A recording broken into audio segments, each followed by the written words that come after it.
Welcome to a very exciting special edition of MOTU-MONDAY. It's been a while, as you can see by the intro. Sorry about that. But I am joined tonight by some fantastic folks. We're going to be talking about a very special project that is live on Kickstarter right now. In case you haven't seen the comments, make sure to go over and check that out. But real quick, I'm going to throw it over to my homie who really inspired this stream because we got to talking about it, and I said, why not? So real quick, the ever awesome Mega J Retro. Mega. What's going on, guys? Oh my gosh, what an amazing MOTU-MONDAY. I want to thank my good friend Dave Wonder. Dave Wheeler, what's going on, brother? How are you this fine Memorial Day weekend for all you Americans? Happy Memorial Day to everybody. I know it sounds a bit weird whenever we say Happy Memorial Day, but it is, to everybody who celebrates Memorial Day. My hat is off. My hat is off to you, to everybody who's served, and of course has lost anybody on this day.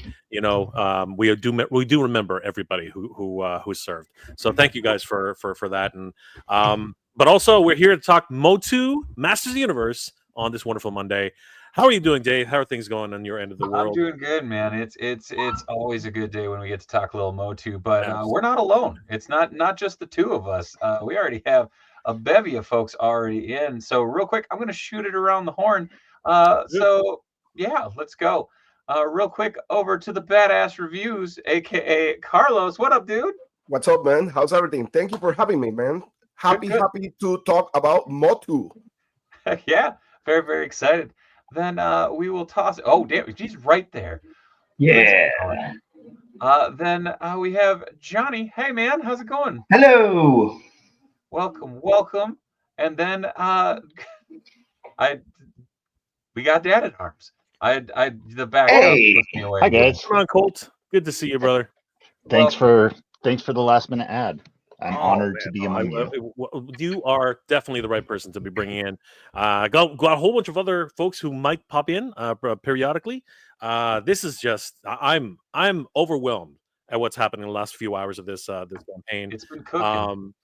Johnny and I, we just came off of a 12-hour stint, and it was fabulous. Though it was like so many different supporters. We got to see a lot of the cast, and hopefully we'll be able to see some of the cast tonight too. And a lot of great, and speaking of the cat, like Johnny is right there. He's going to be multiple creatures. Yep.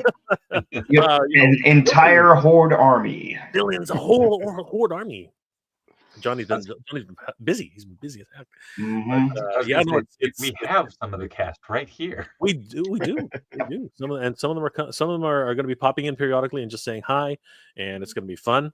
But yeah, I haven't been shy. I haven't been shy about my opinion that this is the MOTU movie we deserve. This is the MOTU movie that is going to be made by fans.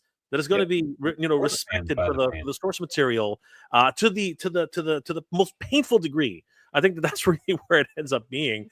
And of course, it's already coming off of a very successful movie already. I mean, the Fall of Grayskull 1 has just hit 1 million. Actually, no, it's actually hit 1 million subscribers and continues to climb. Yep. And Johnny played a wonderful role in that. Johnny, why don't you tell us a little bit about your pivotal role in that film? Who did you play? Well, I had the privilege of playing Triclops, which he's just my favorite of Skeletor's henchmen. Evelyn's a pretty close second, but I wasn't going to play her. So, quitter. Getting hired to play Triclops was like dream come true, and the fact that I got to do all the fight choreography as well.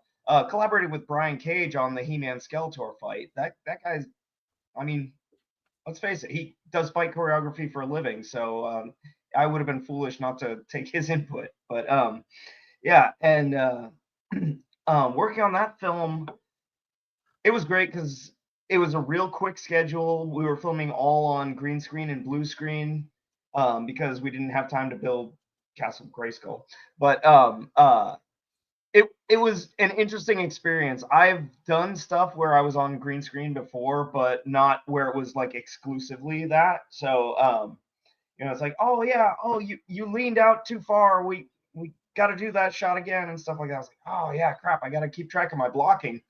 But it was still it was an interesting learning experience because, as Daniel said yesterday, like I wore a lot of hats when I was working on that film, and when we were shooting the trailer for part 2, I got to do a lot of different things. You'll catch glimpses of me, as a random, long-haired villager getting beaten up by Tila, and I think there's a shot of Man-at-Arms smacking me too. But yeah, A true privilege. yeah, because Daniel was like, oh yeah, it'd be great if we had like another horde member out here or something. And I was like, well, what if there was like a villager that was sympathetic with the horde? And okay, but we don't have any costs. And I had like a couple of bracers, and I just took my shirt off, and I was like, huh. And he's like, there we go. Perfect. So yeah, there's a lot of just playing it by ear that when it comes to filmmaking, like you got to be able to adapt. Listen to any interview with Robert Rodriguez. That is exactly how you do independent film. So. Heck yeah. No, and following the production, following the Kickstarter campaign and everything has been wild. Especially, I know Jay was talking about it recently, of just like it's grown so quickly, so like, and it's just been going up. So very, very excited for that opportunity, for this to be happening. I mean, right now we are at $53,394. Which is wild. There's 12 hours left to go, so I think it's very, very doable. Oh, hold on, we got another gent coming in. Hold on, it's Nick Dubes. Hey, Nick. What's going on, dude? What's up, man? Good to see Nick. How's everything, Nick? Still at it. Smetty just threw up Pixel Dan playing Mosquitor. That would be perfect. It's possible. You never know what's going to happen, right? Actually, Dave, do you want to share my screen? Maybe we'll just take a quick look at the numbers. Yeah. So first of all, huge congratulations to everybody. 1 million views on the original Fall of Grayskull film. Just absolutely bonkers. Cannot be proud of you guys. Also, guys, if you're interested, the remastered edition is up for views, and I think it's already hit like 12,000 or 13,000 views. So it's already climbing and doing really, really well. But the Fall of Grayskull 2 right now is, and let's see if it'll climb for us. Right now it was at 52,505, and it is climbing 53,394. Let's go. Nice. Easy. Look at that. That is Let's just go. I think that means we're closer. We're so close now. I think just a little over $7,000 to raise in the next 12 hours. We have 12 hours to make this up, guys. This is crazy. And you know what?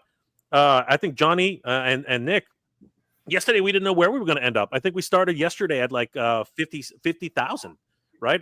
Something like that. I think we were less than that. No, sorry, we were 45,000.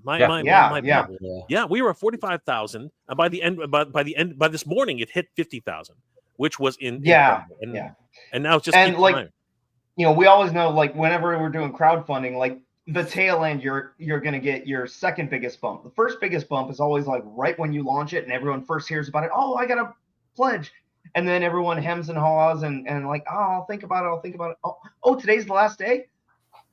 And so then it boosts. That's what we're counting on now. So anyone that's out there ready to pledge, do it now. Yeah. So Peter did actually ask a pretty interesting question. I'm not gonna shy away from it. There we go.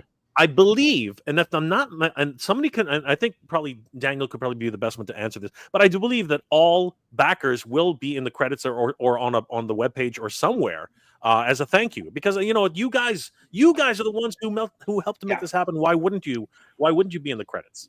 You know what I mean? That's exactly what he did for the first film. Like if you watch the end credits, you'll see a big long list of Kickstarter backers that all got thanks in there. So it's the same deal with this one. Absolutely. So Peter, I wouldn't say buy your names in the credits. I would say that you are a valued holy crap. There we go. Keep going up. We just inspired someone. I think and I think that's really what it is. These are valued supporters of the film. I think that's really the biggest. It's not called buying your way in. No, you guys are the biggest supporters, and you deserve to have your name up in lights. It's exactly the same way it was in the first film, and I think Daniel being Daniel, he's going to 100% do that for the second film. 100%. Now the real trick. who's going to be the 350th backer, and how high is it going to go? Because that's a landmark backer. The pressure's on, folks. Peter, it's not your fault. No, it's fine. Don't worry. I just want to say I like to make it sound a little bit more than whenever you say buy something, it just sounds so off-putting. Whereas if you say something like you guys are our valued supporters, we appreciate you. You know what I mean? I think that's and there's always things about like the way you word things. You can always take something negative like don't do that, or you can say, hey, it would be a better idea to do this. And so it's just a psychology trick, But it's also appreciation too, right, Johnny? I think that people just appreciate when you use words which sound a little bit better instead of like a purchase, right? No, this is you guys are pledging, you guys are helping us, right? It's kind of a donation too, because you look at the cost of things, and it's all it's not like the sticker pack is $15. It's not that's not the value. Like the value, that's just a little bonus, right? It's right. It's all a donation. Because it doesn't cost $40 to make a T-shirt, but we need to get that money into the production so that we can have something that we're advertising. I'm truly humbled. I am truly humbled at the generosity, at the camaraderie, at the fandom. I am very, very humbled at all of this. Cole, you've been following this for a while. What are your thoughts about the campaign so far? And what's so I think you nailed it on the head where you said that this is it's about the fandom, and that's always what this fandom has been about, is community. It's a very community driven brand. Mattel runs it, but it's the fans that keep it alive, who have kept it alive for decades. And here we are years later after the first Fall of Grayskull, and we're still talking about it. We're still excited about it. We're still doing this push to get another one made because we want to see it. And I think it's important, we all have we all have our opinions on what Mattel is doing officially with the brand, with their shows and the new movie coming out. And we see a lot of comments in the fan communities about what they would do and what they want to see. And this is that chance to do that. This is something made by fans for fans. So if you want to see what you want to see, this is the best chance at that, and so my suggestion to people who I talk to is, if that's what you want, if that's what's important to you, this is what you can support to make that happen. And and we're not, we don't need like $1,000 from every fan. If every fan dumps in a couple of bucks here and there, it's going to add up, and we're going to give them the best freaking Masters of the Universe movie they'll ever see. A good friend of mine has a phrase of crumbs make crumb cake. And it's one of those things of, $1 helps, $5 helps, everything helps get to the goal. Yeah, what's crazy is you look at it, there's 350 backers, which really isn't that much. So when you average it out, every backer has put up a lot of money on average. We haven't gotten a whole lot of like $5 or $10 just like little donations. So people are like, oh, I want that Orko puppet. Or whatever. I got two more folks to add to the stream, so we're gonna have a full house real quick. All right. First up, we have Mr. Toyland. Whoa, you're so tiny. That's my bad. All right. What's up? How's everything? Hey, guys. Welcome. Mr. Power Up, Toylanta himself. Hey, he's got the shirt on. Yeah, that's right. He does. Represent the gimmick. Jay, of course he does. And then we have Eternian Royalty. Mike! All right. What's up, fellas? What's going on, Mike? Welcome. How's it going? Welcome. Thanks. Freaking sausage fest in here. Hey man, you made the guest list. I was hoping for a few ladies to show up, but you know what? I've tried. It's hard to get people out on a Monday. But here, I'll pop this back up because I'm not gonna lie, it's really fun to have the live counter up.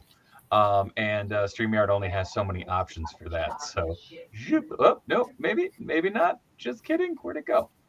There we go. Hold on. Gotta add it back to the stage. There we go. There we go. Oh yeah. Here we go. Jay, pop it back. I'm coming. Hold on. Wait a second. Where'd it go? I mean, the thing that I've been really enjoying about this too, though, is like we were talking about. It is a fan film. It is a fan project for the fans by the fans, but it's already looking miles ahead of anything that's been done, and it's so pretty. Yeah, yeah. Daniel's taken the last 10 years to learn a lot more about filmmaking and editing and everything, and also it helps a lot that technology has gotten a lot cheaper. So like things that would have cost us $10,000 to do back then are like $1,000 or $2,000, and it's like it's really nice, really freeing. And for any of you who have not met Daniel Benedict, like he is always incredibly appreciative of all of the fans. Like any input they give him is like, oh yeah, I thought this scene went on a little too long, and like he takes that into consideration. Like even if he disagrees, he always listens to the fans. So yeah, I'm looking forward to the Prime movie. Like I'm not gonna hold my breath and think that it's gonna be anything fantastic, but it's gonna be more He-Man content. So like I'll appreciate it for what it is. There's a possibility it could still. I like to stay positive and think positive, and I said this before. We're all He-Man fans, so we all want it to be good, and I think we all kind of share the same sentiment. There's little things here and there that kind of bother us, but there is a possibility that it could be really good. So right, yeah, and the guy, what was his name, Noah Gatzlinger or something like that. Like he looks good. Galatzine. Nicholas Galatzine. Yeah, Nicholas Galatzine. Okay, yeah, yeah. Especially in that latest part. Yeah, that latest batch of photos that they had out. There's one photo in particular where he's holding the sword, and I was like, okay, this is the first time that I've seen him where I'm like, well, that looks like He-Man. That's He-Man. Yeah. And that's exciting when you see those little glimpses. You're like, okay, maybe they're onto something here. He definitely we're all hopeful.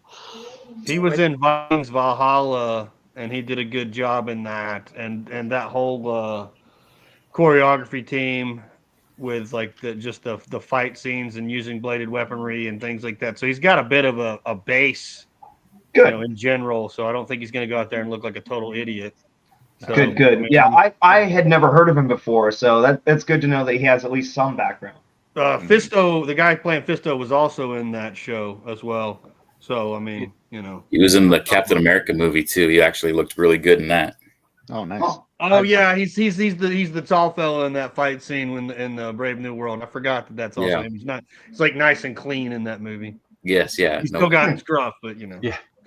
It's just exciting to have more MOTU content, just period. Yeah, exactly. And that's another thing about the Prime movie. It's like, whether it's great or terrible, like it's putting more eyes on our project. So I'm thankful for that. Nate Bartz put it pretty well on the telethon yesterday. He said we're all in a big play sandbox playing MOTU. Yeah. We'll play with your MOTU the way you like to, and then after we finish doing that, we'll play it the way we want to. And everybody's got their own version and ideas of how they would like to do it. So. And really, Masters of the Universe is probably my first exposure to the idea of the multiverse, because you had the mini comics canon, you had the Filmation canon, you had the movie canon. Like it's all this stuff is you can pick and choose your favorite parts of everything and play the way you want to play. It's that was the beauty of a couple years ago when we had the Netflix series going, but there was the kids Netflix series, and then there also was good. Then there was Revolution going on. That was so much fun because I have a 2 and an 8-year-old, so it was that thing of I'm like, all right, we're gonna watch your He-Man now, and Daddy's gonna watch some He-Man after you go to bed. It's like I showed them one episode of Revolution. I was like, oh shit, okay, maybe not this one. When you're a little older, we're good. But it was. There's that one scene in the Revelation where everyone's like, little cringe-worthy there, but it's still good. I mean, I enjoyed it. But Oh yeah, you know. Yeah. I enjoyed the Yeah, crossover. that other thing that Yeah. you do when the lights go out. That is The still my kids favorite show thing to though do. was so much better than I expected. Yeah. Like It had was so a much heart. It drastically- had so much heart to it. drastically different take on Masters of the Universe than what I'm used Mhm. to, but like it was so different that it was easy to like not compare it. You know what I mean? Yeah. It was All right, cool. we- It was very We just cool. crossed over 53,500, so we are getting All really right. close right now. Dave, you want to share that really quick? Doink. Yeah, man. Like, who's good at math? We're only. I think we're just under 6,000 now. Isn't that right? I think Yep. that's. Yeah. Yeah, we need about 6,481, or sorry, and 91. Yeah. It's Peter. Nick's good at math. It's He may be absolute- taking place on Eternia. This is getting exciting, guys. This is getting really exciting. I know. Going back to what Johnny was saying about this idea of a multiverse with Masters of the Universe, Thank I you, think Kevin. that really is the heart of what this is. Yeah. The toys in the very beginning were created as something to inspire kids to use their imaginations. To Castle go with Grayskull any was other action Yeah. figures, yeah. yeah, Right. and even the idea of Castle Grayskull is this neutral fortress that either Yep, it He-Man can and be his flipped. allies or Skeletor, either one of them could take control of it, and it was up to the kid, whoever's playing with the toys at that moment. Now here we are 40 years later, and we're still enjoying that with if we went around the table here, we'd all say something different about what's special about Masters of the Universe to us personally. Yeah, Why I don't think we? that's Why that's don't we? just fantastic. That's a great idea, Cole. Let's Why do don't, it. why don't we do that? I think Well- Mike's holding up a book. Mike? What do you? I was gonna say. Oh, what's that? So I just picked this up. This Oh my is God. the Yeah. unpublished Whitman comic, which is another origin of Masters Mhm. of the Universe. Oh wow. There's a gentleman named Nino. He's an artist. This is completely fan made. It was originally 30 pages. He added an additional 160 pages. Oh my God. It's so This cool. thing is beautiful. I was just reading and talking with Adam over at Battle Ram blog, and he was talking about this new comic. He-Man, of course. He-Man in quotes, is just a shepherd. Mhm. He loves this girl named Shalda. I won't go into spoilers, but things happen where it's almost like a Captain America. Like they've put him in a machine and he Oh shit! What's up? transforms into He-Man. It's kind of crazy, man. I'm trying to get 10 people together. So the guy that makes that, he actually just released a German version. He lives in Germany. Oh. The English version came out for the Los Amigos convention, I want to say like a year or two ago. This convention here. Cool. And he said if you can get 10 people, he'll do like a run of 10 at a time, but then it's like $50 in shipping. I think it's well worth it. It's definitely talk about MOTU love right there. I mean, that's passion project for sure. Dude, that's hit me why up I'm because that's wanting to see this thing. As a dude who does so my day job is I am a comic artist. That's what I do for a living. So Nice. to do a run of 10 is impressive because that's a very, very, very small run. So he's got to have a friend with a press or something. That's amazing. But hell yeah. Should we Jay, do you think we should run around the table real quick? Yeah, let's talk about how what was it that inspired, like, got you into the MOTU, and Colt's idea is great. I love Colt's idea. What is it that MOTU means to you? Carlos.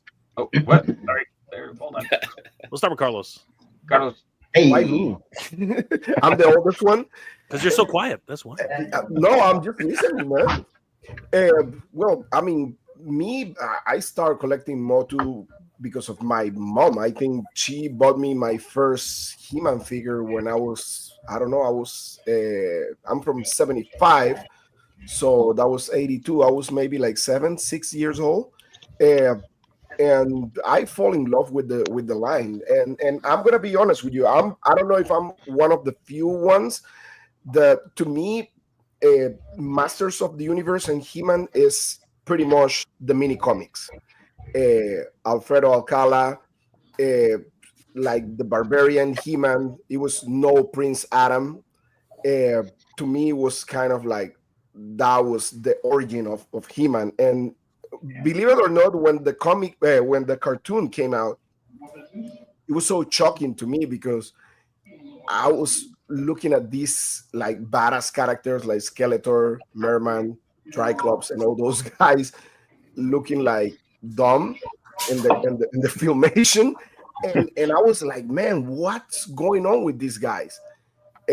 So it was kind of like shocking to me. At the end of the day, I kind of like ended on loving the cartoon, but to me that was pretty much the origin. I mean, it was pretty much my mom buying some action figures for me, and at the end of the day, all my friends from school, they were getting He-Man too, so we were gathering together playing with the toys and stuff like that. So I mean, it was really cool. But to me, pretty much my passion is the mini comics. That's why I love that much 2000X, because I think they did justice to the actual evil warriors. They brought it all together. Yeah. Yeah, and I think the thing is, like, I believe, I mean these guys in the mini comics were so badass, like Triclops, you know, Yes. and Merman, I mean, beat the crap out of He-Man in the mini comics. Triclops knocked out Battle Cat.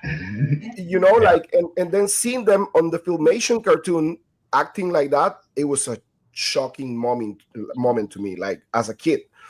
Sure. So I was like, oh my God, what's going on here? But then 2000X came out, and I believe that's why I love that much 2000X, I think, is mainly because I think they did justice to every single character, not just the good guys, you know? Yeah. Everybody got their piece of the pie in that show for sure. Yeah, totally. Jay, I figure we'll just go down the line. So next up we got Jay. Your turn. You want to go this way? I thought we were going to do Dave, but okay, fine. Man, I go last. Yeah. Oh, yeah. You cheated. You cheated. So I explained this yesterday from last night's live stream, but I'm always happy to talk about Motu. But I don't want to take like an hour, so I'm just going to take the Coles Notes version of this. I immigrated to Canada like way when I was a little kid. My cousins have already been here; they were born here in Canada. And when I first, I had to actually live with my cousins. So they had a bigger house, and basically we had the basement. They had the top of the house. And every now and then I'd go upstairs and they'd play games with us. And one day I went and they showed me my cousin John's room, and in the top corner of his desk, all I saw was this huge, creepy green skull. It was colored black. It was called green, and I was like, "What the hell is that?" And I was like, "Oh my God!" And I couldn't take my eyes off it. I was kind of scared, but at the same time fascinated by it. And of course, them being a little bit older, they basically said, "Do you want to know what that is?" And I'm like, "Yeah, what the hell is that?" And they were like, "That's Castle Grayskull." And I was like, "What is Castle Grayskull?" And they were basically like, "Do you want to know about He-Man?" And I'm like, "I want to know about He-Man." So they brought down all the toys. I got to play with He-Man, Tila, Skeletor, Beastman, Man-at-Arms. I got to play with all these great, amazing toys. And we didn't know what they were. Like, they'd thrown away the Alcala comics. They threw those away like ages ago, right? So we made up our own stories. And at the time, I was just in love with that whole idea. And all of a sudden, like a year later, here comes the Master, like He-Man and the Master Universe on TV, and it was over. That was it. I was hooked. I went to Woolco up here in Canada every single weekend when my mom would go shopping, and she had to like run after me to get to the toy aisle, because seeing Master Universe on the toy shelves, just incredible. Fast forward to today, and 2019, I think it was. And all of a sudden, Master Universe is back on the shelf. I was like a kid again, and you know what? I've never looked back. Just absolutely nuts. So that was the Coles Notes. That's how I got into it. And what does Master Universe mean to me, guys? Master Universe is just one of the purest forms of having fun. And I keep saying this to everybody: the Master Universe Origins line is the only collector's line that you can have right now, that you can give to your kids, that you can share with your kids, and not worry that you're breaking a $60 figure. You know what I mean? Or a $35 figure. Or $300. You can actually have fun with these with your kids. They're meant to break. They come apart. They come apart in several sections. Genius. Genius move by Mattel, and you know what? Still harkening back to the original way the arms came off, the head, of the body, the straps came off, the clothes came off. Amazing. The original pop and swap. Yep. Yeah. All the pop and swap. Incredible. Nick. Dude. Yeah, well, first of all, we got to give a shout out to Michael Casper that just said he backed the Kickstarter today. Thank you, Michael. All right. Man. Yeah. But yeah, I was born in '83, so honestly, I was not really the prime time age for that. Baby. Yeah, I got my brother or my cousin's hand-me-down collection, and so those I think nostalgia is really a drug. There's like chemicals going off in your brain, and so I really think it's just, for me, it was all about the figures, and like they're really that was really the first toys I can remember playing with, or He-Man toys. And I got a little bit older, and I was really, Turtles got big, so of course I love Turtles because I was prime time. But like as I've aged, like I still love Turtles, but there's just something about Master of the Universe. Like I think it's a little bit of just amazing design of all the toys and the artwork, and really the lore. And now that I'm older, Master of the Universe now I've got a 2-year-old, and she is like, she is starting to cling to it. And it's like, I think back at myself as like, okay, I love this so much. It was one of my first memories. And so now that, like Jay said, you can give these origin toys to a 2-year-old, you don't have to worry about them, they're indestructible. And so now as I'm older, it's a way for me to, bond with my little, which is crazy because I didn't really, I always kind of thought, I knew I was going to like, force it upon the kid and try to, but she really does seem to be taking a like to it. So, I just put her to bed. I read her a mini. Sorry, the dog's going crazy behind me. Crazy. I thought it was Battle Cat.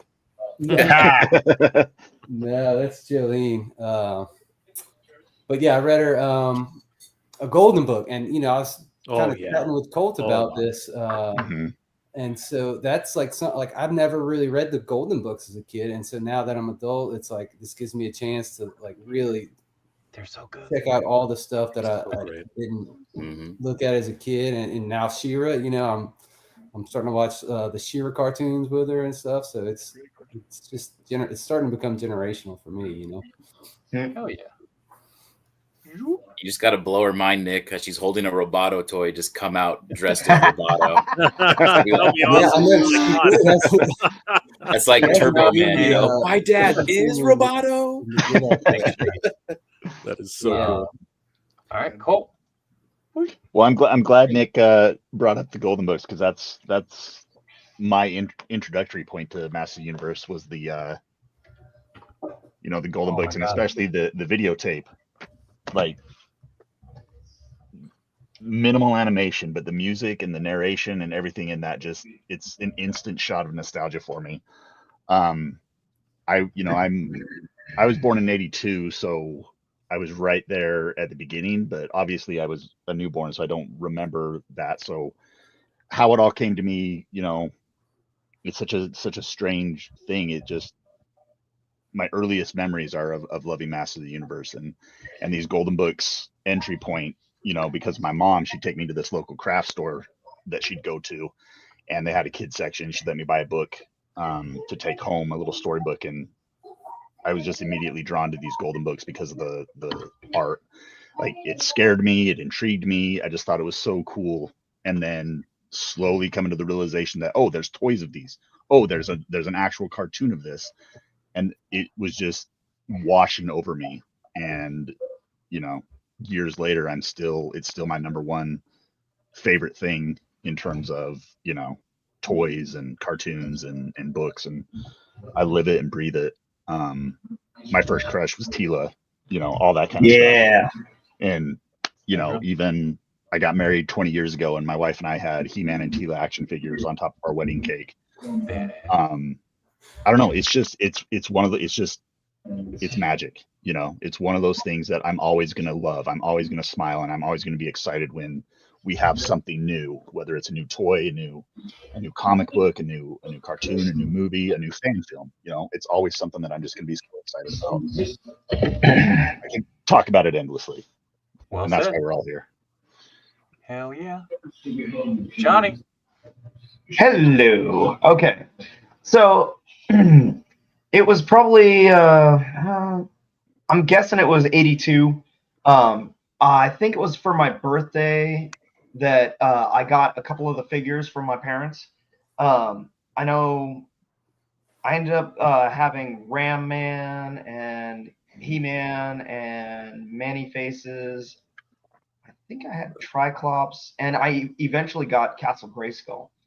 And I read the mini comics that came with them, and then probably lost them immediately after, because that's how you do it. But I just remember I remember looking at the castle, and I was like, it's called Castle Grayskull. Why is it green? It was like one of the things that as a kid that really bugged me, because it had gray on it, but it was a green skull. And so I thought that was a weird name, but I love being able to flip the flag and stuff like that. I love the fact that you had to have He-Man and Skeletor's sword, that good guys and the bad guys had to come together in order to open it, and I'm like, that's a really neat idea. And then Filmation came out, and I'm watching it. I'm like, Prince Adam? That seems a little silly. And then I watched it, and I was like, what is this Orko bullshit? I'm like, no. I don't need a little kid character to talk down to me. I want the badass barbarians from the mini comics. But as an adult, I went back and watched them, and I now I can appreciate what Orko did. And it was like, you know what? He was fine. It was just, when you have that expectation from reading those savage freaking mini comics, it's a bit shocking to go to the silliness of the Filmation show. And it really was like two different universes. So my introduction to the multiverse. And then of course Dolph Lundgren comes along, and I was like, he looks perfect. I don't know what that gold dragon is. I want the red Iron Cross, but eventually I saw the movie, and I was like, it was entertaining. It was fun. Skeletor was freaking amazing. That was the perfect Skeletor. And I just wish he would have had more of the purple, and the skull. I wish it the makeup. I wish they would have done some blackwashing on it and make it yellow and gross looking like the figures. But then, of course, 2000X comes along and does exactly what I wanted with the series. They went back to Michael Halperin to write the series Bible. He wrote the original Filmation series Bible, and the first 3 episodes are He-Man's origin from the original series. I'm like, oh, so this is almost like a prequel series, if you want to look at it that way. If you want to make it one timeline, it actually does kind of work that way. And I remember someone saying something about I think it was Val. I think it was Val's idea that the Filmation series was the stories of He-Man as told by songster, so they're more kid friendly. And I was like, that's a freaking cool way to do it. Yeah. So and then come the late 90s, early 2000s, and they re-released some of the vintage figures, and that got me thinking about the show again. And I was like, oh, they created such a cool universe then. And so I started writing my own stories about it. And hey, 53,627. All right. Yeah. Thank you, Luis. Anyway, so yeah, in the 2000X, the series comes along, and you look at the figures, and they took like all of the original designs and just amped them up. You know, it's like, you know, the Man-at-Arms has the big old salad bowl on his shoulder and his giant mustache trimmer and stuff like that. Like they made everything a little bit bigger, and Triclops was amazing looking. So like, I'm like, oh yeah, this is my guy. And him being more the tech wizard in the new one, I was like, yeah, I could see that. And the first 2000X costume that I made was Triclops, and I originally made it for my friend Phil for Halloween. And you know, I was like, it started kind of as like an online argument with someone on the org. Like they were like, oh yeah, for a new He-Man movie, all they have to do is you know, update the costumes and so. I'm like, no, they don't. It's like, oh, but they have to make them a little more realistic. And no, they don't. Four Horsemen already did that. Look at the 2000X line. Like, they have buckles and straps and everything. Like they, all you have to do is just take that seriously and build it full size. And I'm telling you, it will be movie worthy. And so that's how I started going to Home Depot, and I was looking at like, oh yeah, this electrical conduit looks like the thing around his neck, and like, oh, this you know, 32-gallon green garbage can is the right color for his arms, or you know, the shoulder armor and stuff like that. I'm like, oh, okay, I'll make that. And yeah, I built that costume. Generation 1 was probably about $350 that I spent on supplies for that. And I built that for Phil, and he wore it 2 years in a row for Halloween, and then gave it back to me. He's like, hey, you can have it. I was like, cool, I'll put it to good use. And then I was in some movies. So like, you never know where this road is going to take you. But Masters of the Universe, one last thing about that is what attracted me to the line. Like, why is that, like, you know, my Star Wars? Why is that my franchise that I go to? A friend of mine asked me that last week, and I had to think about it for a minute, but I realized this is going to sound a little bit strange, but it's the inclusivity of it. Yeah.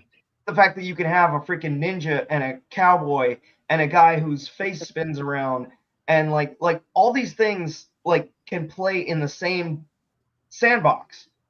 And I was like, that is so freeing. You can do anything here. We have the power. Well said. That is awesome. Yes, 100%. I totally agree. Brett? I got to follow that. Come on now.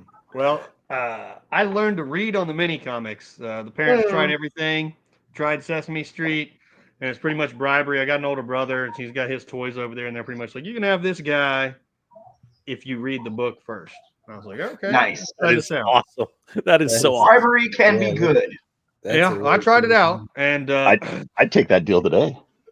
It screwed me for life. Thanks, Mom and Dad. But yeah, no, I mean, that was it pretty much, and hooked from then, and had the toys. You know, grew up with them in the 80s, and you know, I think they were actually sold at a yard sale by my brother, but I was able to keep a handful of them. And then the commemoratives came around. I think I was around college time, and I was like, well, damn it. 2000X certainly was around that time, and like I was, you know, running out to Target and Toys R Us trying to get everything, and you know, it's been kind of a ever since then.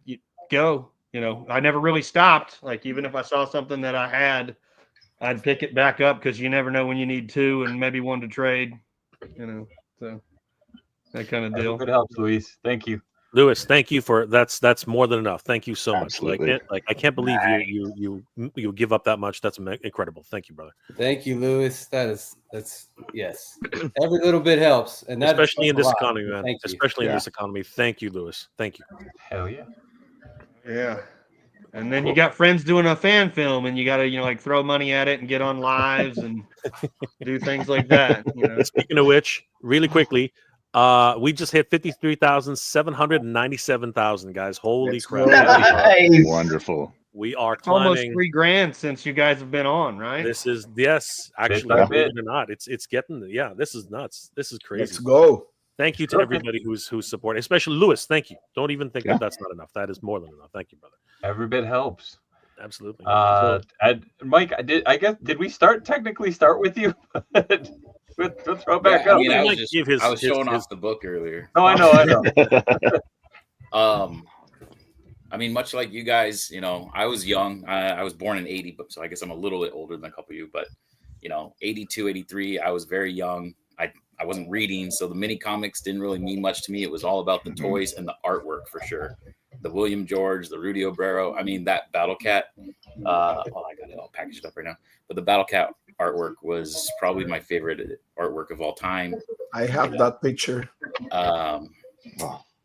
Just pretty much the perfect mix of barbarian and sorcery and technology. Like there's nothing else like that. I think that they've hit that perfectly on the nose. Oh yeah. And then of course the cartoon just kind of cemented it in. Coming home after school, watching the Power Hour of He-Man and She-Ra in '85, that really kicked it into high gear. And then kind of got out of it, much like you guys. Was into Turtles for a while, and then in the late '90s, when eBay came out, that was like Game over. nostalgia Game changer. central. I started buying up all this old, like the Punch Ball He-Man and the Shrinky Dinks and anything that was licensed MOTU. I was all about it, and toothpaste toppers and pencil holders, all that stuff. So I started buying up all this old stuff. And then they came out with that commemorative editions, like Johnny was saying, and that really sucked me in with the 2000X. With classics, I didn't really get into it, but I did go. Val came out with PowerCon, talking about PowerCon. Oh yeah. Funny, I was looking at. Let's see if I can get this up. Speaking of Triclops, check this out. So Johnny, this is a photo I took of you. This is from. Can I get that to show? No. September 14th, 2013. Lower the brightness. Yeah, that's that's Yeah, that's Amy Lance J's the Skeletor how about costume. this one? That's actually August. the same Skeletor costume we used in the first Fall of Grayskull. Oh, really? Oh, no way. Yeah. If you lower the brightness, Mike, it'll show up better. Oh, okay. All right. Yeah, I'm gonna try that. Let me try that. Give it a go. Of course, my old ass. I'm terrible with technology myself. I believe in you. Same, buddy. Drag it from the top, and there should be a brightness controller. There. You have the Damn. power, Mike. Yeah, I'll pull You you got up the full screen, power. so it's a little less obvious. He's willing it to him. Was that work? There it is. All Yeah. right. Yeah. That's awesome. That's wild. And That's then here we go. I fantastic. got this one was from 2018. I wanted to show you too. This one was great too. Talking about Fall of Grayskull. Oh yeah. So that was 2018. Johnny, you busted that costume out on Sunday, if I remember correctly, and I had to fly out, so I missed it. That Trapjaw costume. I was Okay. sick. Yeah. We got so here's something interesting. We got a comment from Smetty, and Smetty 45.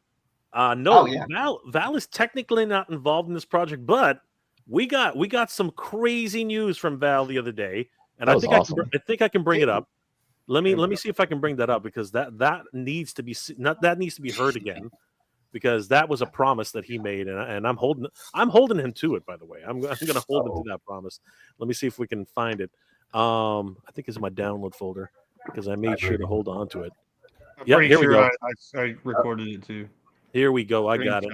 All right. So, Dave, you want to throw this up? So, Smetty, this one's for you. Did you throw up Smetty's comment?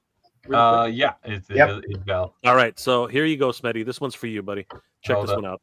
You got it? Yep. You just want to throw it up? Throw it up. No, the other one. Hold on. My deal. If people now, that doesn't mean I won't also do a PowerCon that still has general toy stuff. But I tell you what, if we get this funded, wasn't we, not me, if the watchers and the viewers and the fans get this funded, I will do a He-Man focused PowerCon for 2026. So cool. You heard it, guys. It came from the man's. It came right out of the man's mouth. He is gonna do. We're gonna go back to MOTU for a PowerCon, like dedicated MOTU. Holy crap! I mean, like, don't get me wrong. I love the all inclusive toy fair kind of idea. I love it. It works wonders. You know, there were a lot of great independent toy collectors and everything like that.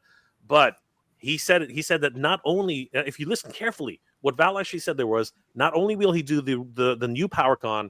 He wants to do a focused He-Man PowerCon. So we're talking two PowerCons. Yeah. That's exactly. So one that goes back to the original roots of the intimate, He-Man, She-Ra fandom, and one that's just the all-inclusive giant toy show. And I'm like, that's cool because I like apples as well as oranges. Yeah, and you know what? Somebody's been listening because we just hit 53,855 on the counter. So, guys, keep it coming. Climbing. We want PowerCon back. We want this film to be made. Thank you, everybody who's supporting this. Like, this is absolutely Dave hasn't even had to torture himself yet. So this is awesome. Like, this is great stuff. I got no nuggets of doom, man. I can find some, but I'm on I just realized in listening to everybody, I'm at that I'm kind of one of the odd ducks out here. I was born in 87, but the thing was my thing is I grew up with the hand-me-downs from my cousins. Why don't you focus on yourself there, Dave, and tell us your story here? What's there you go. I grew up checking The Secret of the Sword movie out, and I remember I had one of the Golden Book videos that I got from a garage sale, but all the He-Man figures and stuff I had were hand-me-downs from my cousins, and my brother and I, we had a banged up Castle Grayskull and Snake Mountain, but it had none of this. I didn't know there was a bridge or a drawbridge or manacles or any of that stuff. I was big purple thing that you can go la la la la la into the that was it. I had the gate with the trapdoor on Snake Mountain and legit on the inside of Grayskull. There's nothing. It was great because all I knew it was a climbing wall. And everybody played in there. The Ninja Turtles played in there. You had He-Man. You had everybody. Everybody was in one big thing. So for me, it was one of those things of the 2000X series was the series that I got to experience as it was coming out, as it was hitting market, as it was flooding the aisles at the local Walmart. I remember vividly that still to this day, the Orko that is in my MOTU display is the 2000X Orko because I love that figure so much just because it just hits. It's been something that's been real important to me for a long time. And so obviously when Jay and I were talking, I'm like, yeah, let's fucking go. Let's do this. And obviously, it's working because we're cooking with gas now, boys. Nice. Very, very excited. We actually have oh no, where'd he go? There he is. We have another I don't want to call him a gentleman because I don't want him to yell at me. But it is Mr. Home Arcade. Hello, he's here in voice only. Oh. Hey, what's up, everybody? Whoa. Hey, what's going on? Pretty excited. Oh, man. He's always I'm always excited. I heard y'all talking about your MOTU stories, right?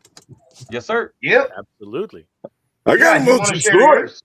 Oh, I wouldn't mind, don't mind if I do. So what are we basically saying how we got into MOTU? Yeah, how did you get into MOTU, Mr. Home Arcade? What makes you a big MOTU fan?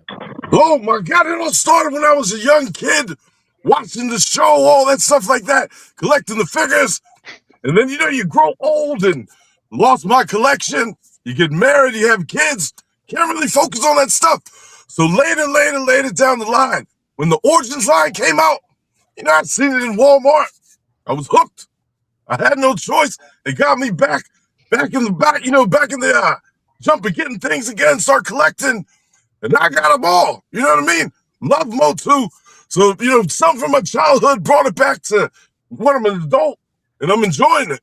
That's it. If anybody can talk about being a MOTU fan, Mr. Home Arcade takes the cake for a lot of people. I mean, he has Eternos. I was gonna say he's got more than all. There's all, and then there's more. I know. It's the extra. Mr. Home Arcade's got the extra because not only does he have Eternos, He's got the Horde Crawler, which never got made. You know, he's got all these crazy things. And he's got the attack track. You know, the Filmation attack track. Like, my God. Hey, Mr. Hobacade, why don't you tell everybody how the story about how you got Eternos? I think a lot of people would love to know. Oh my God! Yeah, how I got Eternals, I had to drive all the way to Ohio. You know what I mean? Let me make sure the wife ain't watching, you know what I mean? She don't even know I took the trip. So anyways, I drove like 10 hours to Ohio. I put it all in my car and then drove 10 hours back. And I'd do that trip again. How many that states? castle is beautiful. 2 states? Did you drove 2 states? Yeah, 2, 3 states. I don't know. It was fun. You know what I mean? I enjoyed the trip.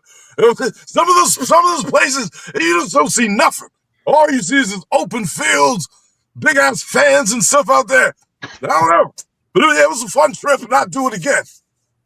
Incredible. With that being said, we have another very special guest coming to the stage right now. So, hello, Lindsay. Hey. Hi. We were just talking about you.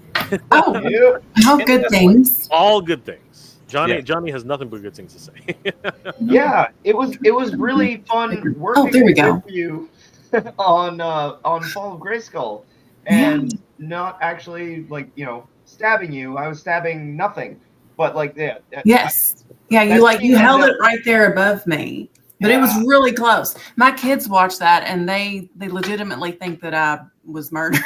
I think I said last night that my daughter, and she went to school and she told her whole class that mommy had been stabbed and was bloody and without any contact at all whatsoever. I'm like, Lindsay, for those watching who don't know yet, who did you play in the Fall? right. I play the sorceress. Oh, beautiful. And you're reprising your role in Fall of Grayskull 2, is that correct? I really hope to, if we can get this funded. Well, we're trying. We're trying hard, and as a matter of fact, if we throw it up right now, we just hit $53,955. So close. Thank you, guys. Thank you. Every little bit, we're inching there, inching so close. We need $59,500. You guys can see it right there. We are literally on the precipice. But back to Lindsay. I didn't want to take up too much time. Oh goodness. Too many people. There we go. Yeah. How did you get involved, Lindsay? How did you who invited you? Like how where'd you come from? I'm kind of, oh goodness, who is it? The other guy that said that he was younger. So I was born in 85. So it wasn't really big whenever I was a kid. So I was actually introduced to it by Daniel. I was friends with Weezy, call her Weezy, Louisa. And I think he had seen a picture of us together on Facebook. And I got this just random out of the blue Facebook message saying, "Hey, I saw your picture. Do you want to be in a movie?" And of course, my first question was, what kind of movie? And then he went on to explain, and I love art and anything that is artistic. I dabble in whatever I can, whether it be painting or sketching or photography and theater, backdrop works, sort of. And acting was something that I had never, ever done before. And whenever the opportunity— That's what Daniel told me. Yeah. So when the opportunity presented itself, I was like, okay, sure, I'll give this a go. And I did. And it was wonderful. And I loved meeting all of you all of the people of the MOTU community. As kids, we live in our imaginations. We create all these ideas and stories, and it's like beautiful and thrilling. And then we grow up and we tend to lose a lot of that wonder, pieces of ourselves, the ability to allow imagination to run wild, and just kind of be free within it. And cartoons and comics and toys and books are just a way to give tangible life to those things. And I think it's just incredible that so many people have built this camaraderie and a community around not letting that go. And I'm just really thrilled to be involved with it. By the way, for context, you referenced Luisa. That was Luisa Torres, who played Shadow Weaver. Yes. And yeah, she was fantastic. Yes, she's phenomenal. There's nothing she won't do for. I mean, she is amazing at her craft. Yeah, yep. I'm just really glad that you actually, decided I'm going to try acting for this because you were so good as the sorceress. Like when we were shooting it, I didn't get to see your performance at all because it was such a hectic schedule and we didn't get to shoot any stuff like that. But when I finally saw the finished product, I was like, oh, she was perfect. Thank you. Yeah, that was my first foray into the acting world, and now here you are. Just really quickly, guys, just not to interrupt. This is a beautiful moment. I don't want to interrupt, but Colt has to go, and we want to thank Colt. Colt, I'm sorry to do this. It's okay. But really quickly, how can people reach you, and what are you working on presently, Colt? Oh, I'm currently in the process. I'm waiting on a interview for the new Dark Horse comics that were recently announced. Tim Seeley and Freddie Williams II. I'll be talking to them soon, hopefully next week. But yeah, just at Dad at Arms on Instagram, Twitter, Facebook, all that good stuff. But yeah, I just wanted to say before I take off, the Masters of the Universe is so special to all of us, and I think what projects like the Fall of Grayskull highlights is just how passionate all of the fans are for this brand. And I just want to thank, everybody here, everybody out there watching, thanks for being a fan of something that we all love and that we're all a part of. And it's the best thing there is. And I just want to reinforce that idea of being positive fans and being happy fans. And even when we don't like stuff, we can still be positive about stuff and everything. But thank you guys all so much for everything you do. You guys are all great. You guys are all role models, and let's do this. Heck yeah, dude. Yep. Catch you later, Dad at Arms. Appreciate it, man. Yep. Take care. Have a good night. Please Alternative Mind said, good journey. Good journey. See you later. Good journey. We are $5 away from $54,000. Nice. Just throwing that out there. So, all right, back to your regularly scheduled conversation. Yeah, no, I was shocked to find out that, Lindsay, that was your very first acting role at all. I thought you did a fabulous job, and it couldn't have been easy. Well, how was the green screen thing? Did it make sense to you at all? Like, because I know that really messes with people sometimes. Well, I mean, I guess it was kind of normal for me because I'd never done any acting before. So it's just like, this is how it is. No, but it was really cool to see it all come together, because when we were there, like, we didn't see the world that we were in. It was just, pretend that this is here, that's there. Right. And so when we actually went to the theater to see the final product, it was just mind blowing to see what was able to be done with that. It was so cool.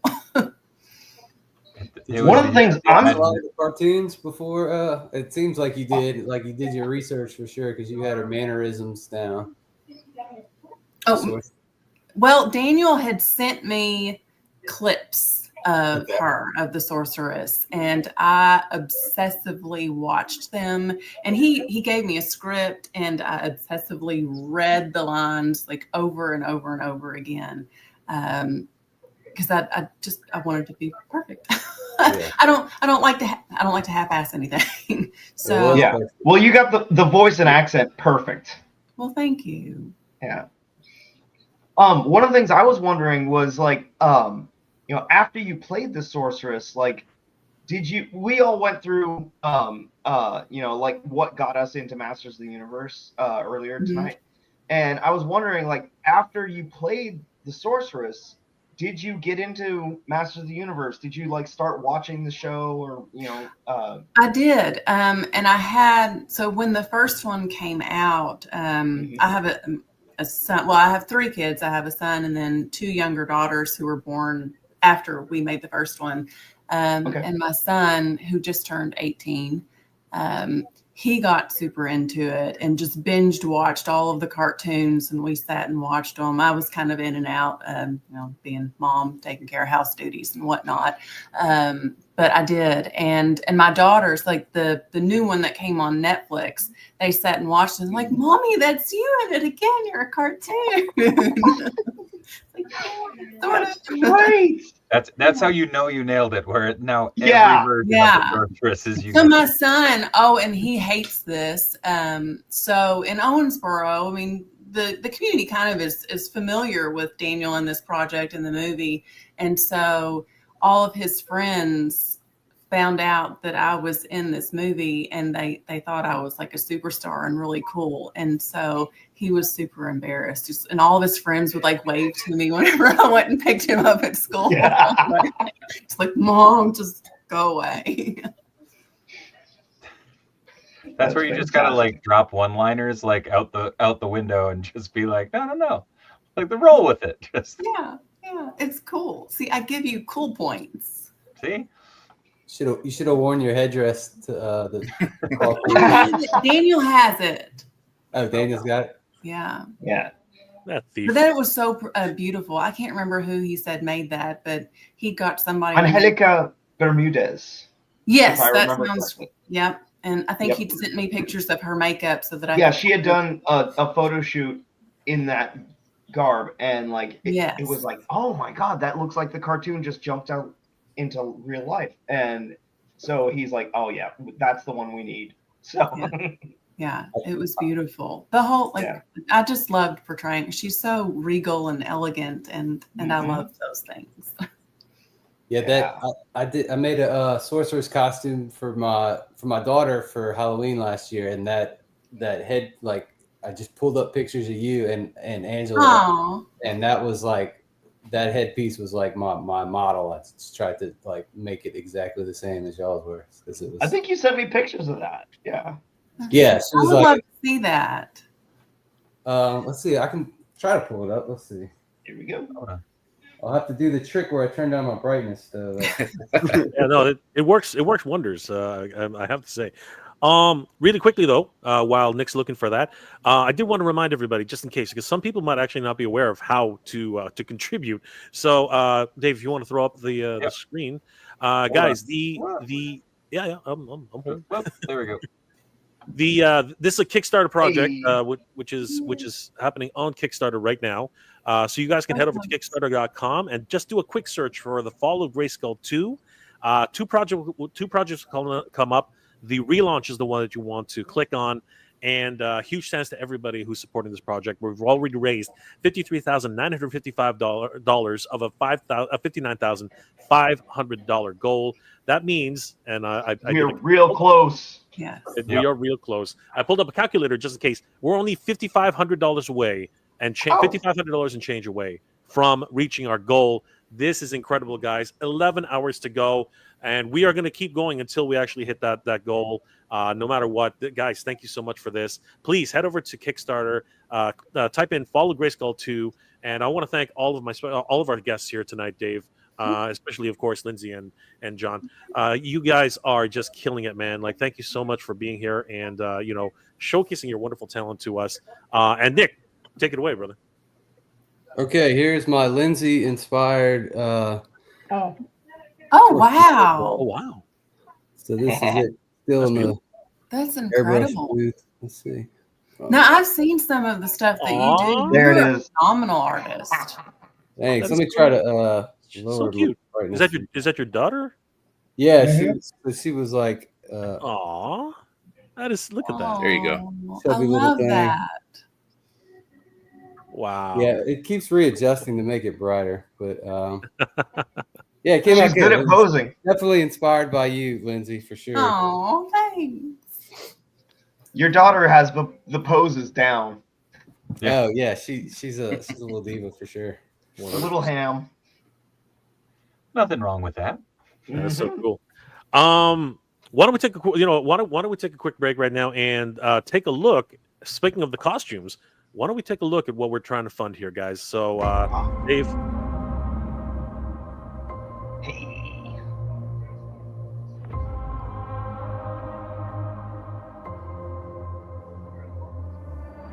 Have you ever wondered, why are we doing all of this?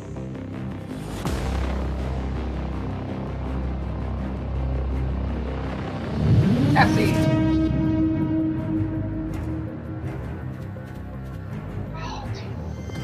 Horde will not stop until Eternia is completely destroyed.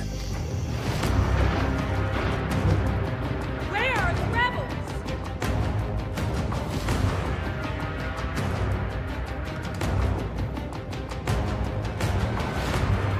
Only the king and queen, the sorceress and I know the secret. I have a sister.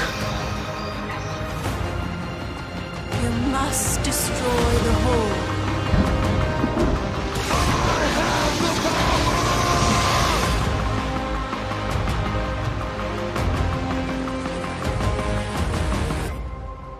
If I can't stop Hordak, who can?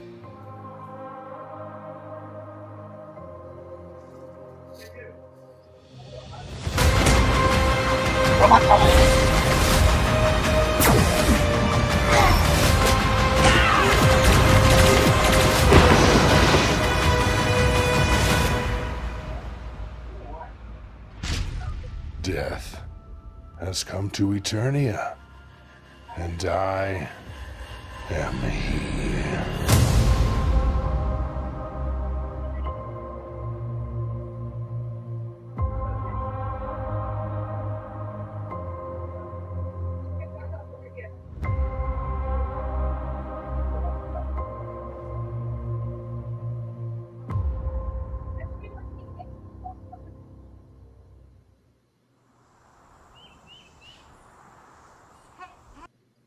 Oh, you're muted. There's a Ah. There it is. What are we looking at?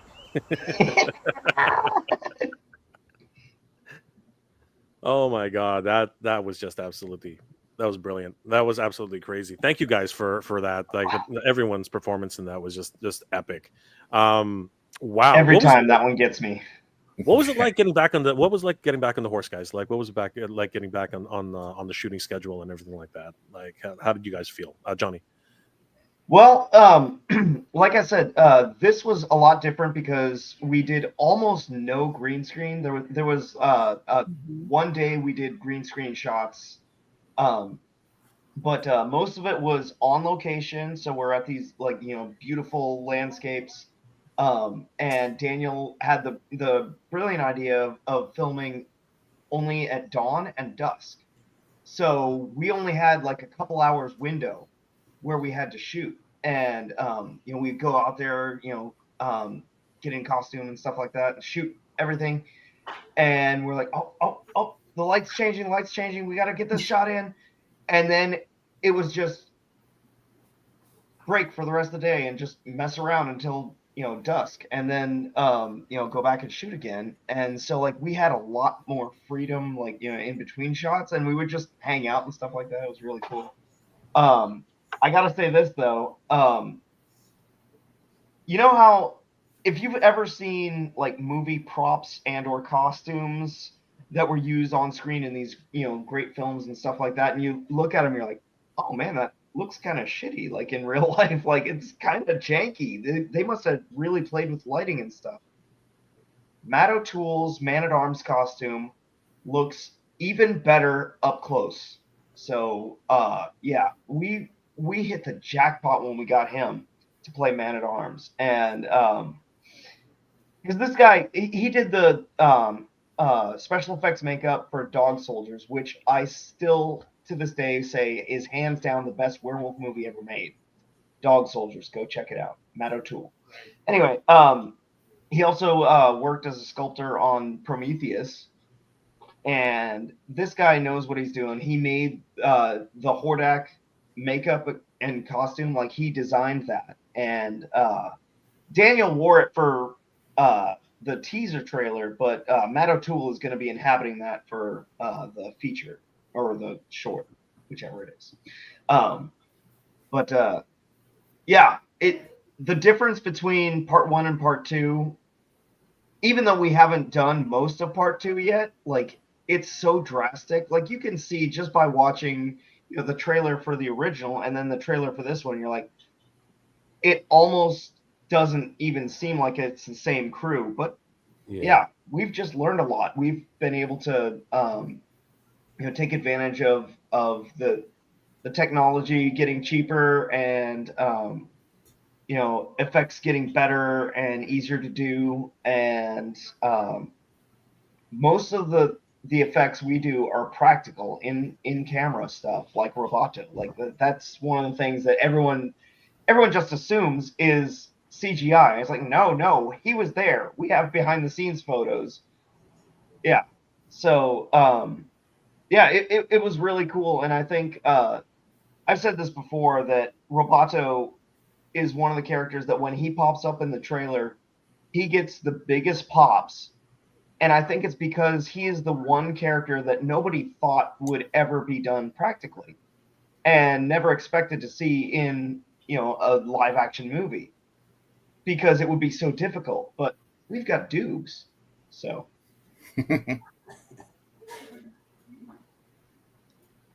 Thanks, John. That was nice. Oh, Jay, you're muted, bud. Lindsay, what was your experience? What was your experience? Oh, wait. Mike's got up. What's that? What's this? Roboto! That's What me year? with Nick at PowerCon. He came down with his wife, and we went out to dinner and stuff. And then he's like, "What year was that?" What year was that? That was either 2021. Yeah. Okay. Yeah. Last one in LA. Yeah, that was the first one. Yeah, in Anaheim, exactly. Yep. And I just remember him going, "I got a good one this year," and I'm like, "Yeah," and he wouldn't tell me. He's like, I was like, "Who's it gonna?" He's like, "He's a hero." That's all I'm gonna say. And he wouldn't tell me. And then I literally had my mind blown when I showed up at the con and he was dressed. I was like, "That is unreal." I still have a poster of Dubes as his version of Trapjaw, and like it's sitting in a room. Like maybe I'll go grab that.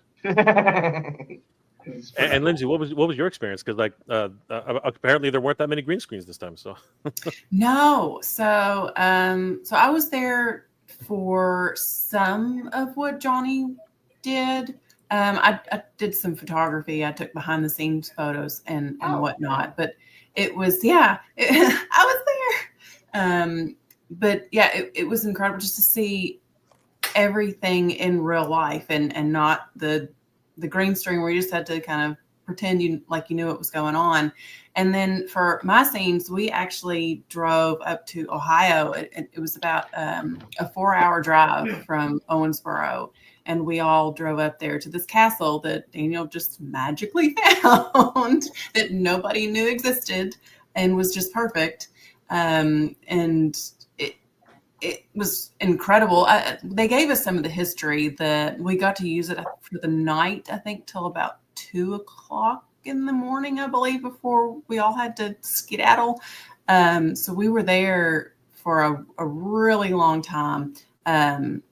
But they let us tour the entire castle, and this man had built the whole thing, I guess, stone by stone.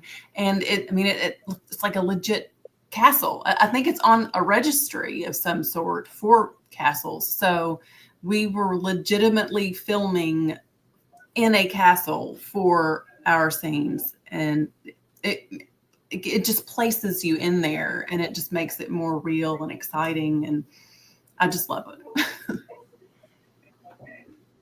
That's awesome. We got Craig from Not Another Retro Channel in the house. What's going on, brother?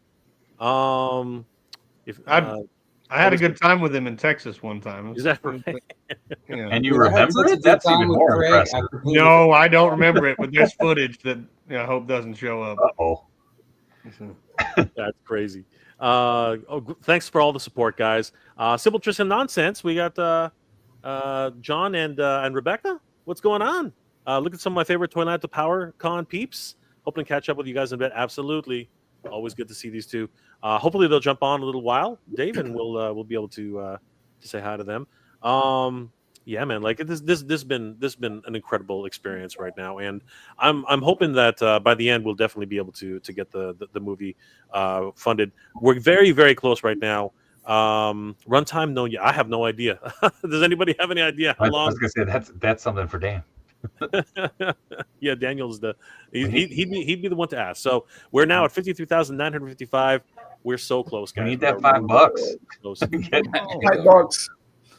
I got $5. Yeah, like how many people donating $5 would it take? It would be so great to see that. Guys, thank you so much for all the support, but we have a long way to go. But it's like where we were yesterday and what we were thinking yesterday. Honestly, I was like, we're going to will this into an existence if it has to happen. So we're so much closer than we were 24 hours ago. 24 hours ago, it was looking pretty weak, pretty thin. Sorry, it was looking pretty thin. But today, there's a lot of hope. I think there's a lot of we are very, very close right now, right? And as I said, as Val said, if we get funded today, there's going to be 2 PowerCons next year. That is insane. That's insane. And of course, we have to thank Brett for putting on PowerCon this year.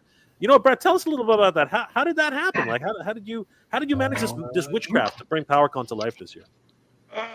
You know, me and Val got bribed by Johnny Havoc to do something, and we did something. So, you know, we tried to execute it as best as possible.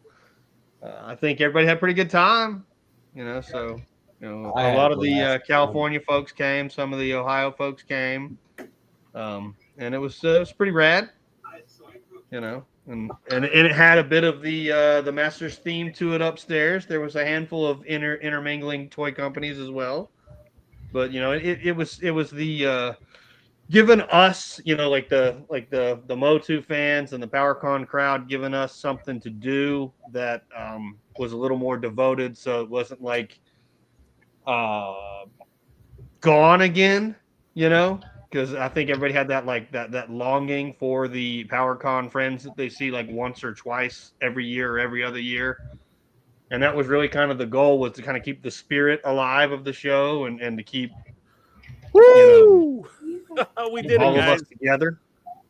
We did it. 54,000. Thank you, guys. Oh my gosh, we are so much closer now. Sorry, oh my gosh. Sorry, Brett. Keep going. You're good, man. Like this is why we were doing part of this, was to get, you know, this funded.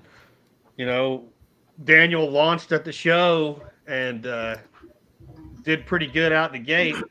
We're just trying to wrap it up these next couple hours. Make sure he gets the project funded, and you know, that's why we're all here. What's the math now? We're so close. Whoa! It just jumped again. 54,101. You guys are awesome. Holy crap! Thank you, guys. Cook books. Thank you so much, guys. You are amazing. It's just toy du jour. I love it. This is just crazy. I really am truly am humbled by the camaraderie and the generosity of people. You know, this is something. This is something of a dream come true for all us MOTU fans. And you know, let's just talk a little bit of controversy here. We might as well. You know what I mean? Sure. So this movie is true to the source material. I think we can all agree on that. This one is very, very true to the source material. And this is just opinion. We're not trying to, you know, influence anybody or anything like that. But I am curious. I would like to see. Again, you can pass if you want. You don't have to. But I've been very vocal about how I feel about it. But what does everybody feel about the new direction of the new Master Universe movie on Netflix? Or is it Amazon? Somebody tell me where. Amazon. Sure, Amazon. Yeah. So, what does everybody think about the direction right now? Because I am one of the. And here's where I'm gonna just put it out there. I'm one of the defenders of the original MOTU movie, and the fact that it went to Earth is still. Shut up, Brett. It's still one of the. It's still one of the Brett and I are gonna get. We're gonna, but it's still one of the weakest parts of the movie. I'm not gonna lie about that.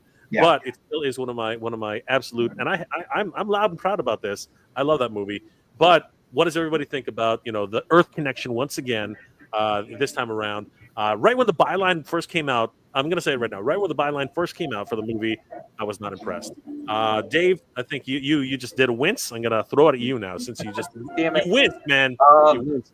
I am curious about it. I'm not stoked for it. I'm always willing to give something a chance because you never know. You never know. That being said, I do wish it was on Eternia to start. The Earth thing is kind of a fart in the wind for me. It's just that thing of like, just move, come on. You guys got one thing. Like just set it in Eternia. You had one job, Dave. Yeah. They had one job. I know. Like I said, I'm willing to give it a chance. I know I'll scope it out. There's a reason that Fall of Grayskull is so damn exciting to see.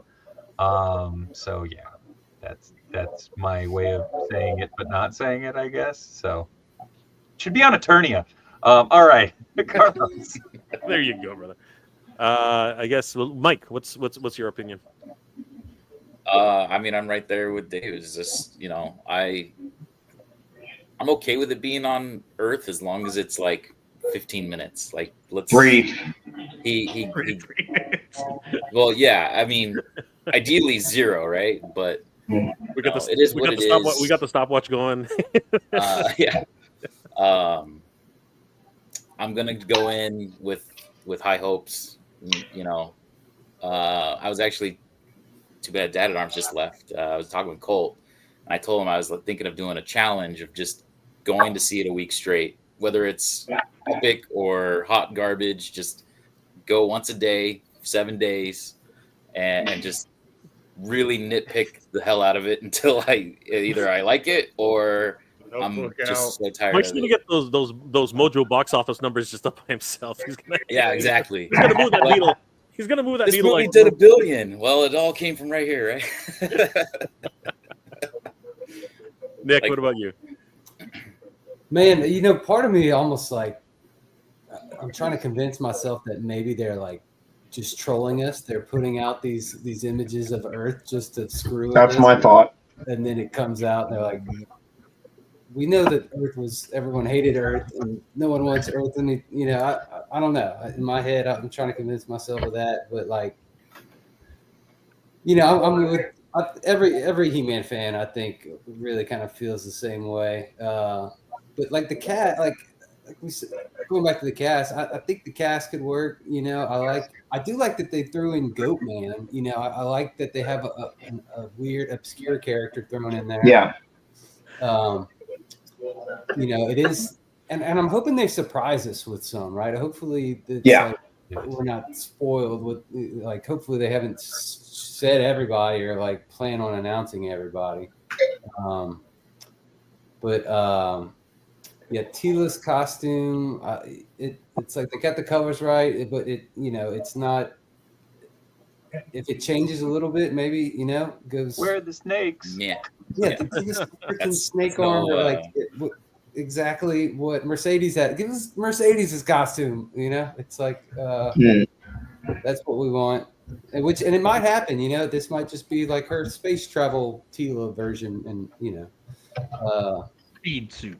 But I think I saw some images today of her gun, and it was like a 6-shooter revolver. I don't know if that was what. Yeah, it was very fuzzy. So I don't know. It was I don't know. I think it was just like somebody. I think it's a design choice. I think that they're just trying to be kind of clever. Maybe it has a connection to Duncan. You know what I mean? It could be anything, right? It could be that's like an heirloom or something. I'm like they're thinking oh it's Earth and this was the weapons of Earth, so she's taking an Earth weapon even though it's an old 6-shooter. Yeah, like in Predator 2. Exactly. Oh, yeah. I was thinking exactly what I was thinking just now. Like literally, that came into my head just now. Yeah. I'm just throwing it out there though. As much negativity as there is and stuff, I'm still excited that we're getting. Oh, I'm not. Same. It's okay. For those who don't know, the Dave Wonder channel and stuff is more like I try to focus a lot on positivity and everything, and it's real easy to get negative. It's real easy to shit on stuff. That being said, I'm still excited for it. It's probably gonna have some issues. Oh, there we go. Hold on, Carlos. I was gonna say that is not allowed here, man. Yeah, move it over a little bit. I was like, whoa, wait a so second. Whoa, Carlos, hold on. Yeah, it does look like a revolver. It's got that. Pearl handled or some shit. Yep. like an ivory pistol. Yes, Yeah, ivory it's got that pistol. mother of pearl idea. Yeah. I'm very excited for this though. It's frustrating from what we know, but I feel like kind of like Johnny was saying, like there's a very good chance that some of this is just them absolutely messing with us, which would be kind of great. Whoa, that would be hilarious. If they were just trolling. I really hope that's what they're doing because I think that would be smart for them.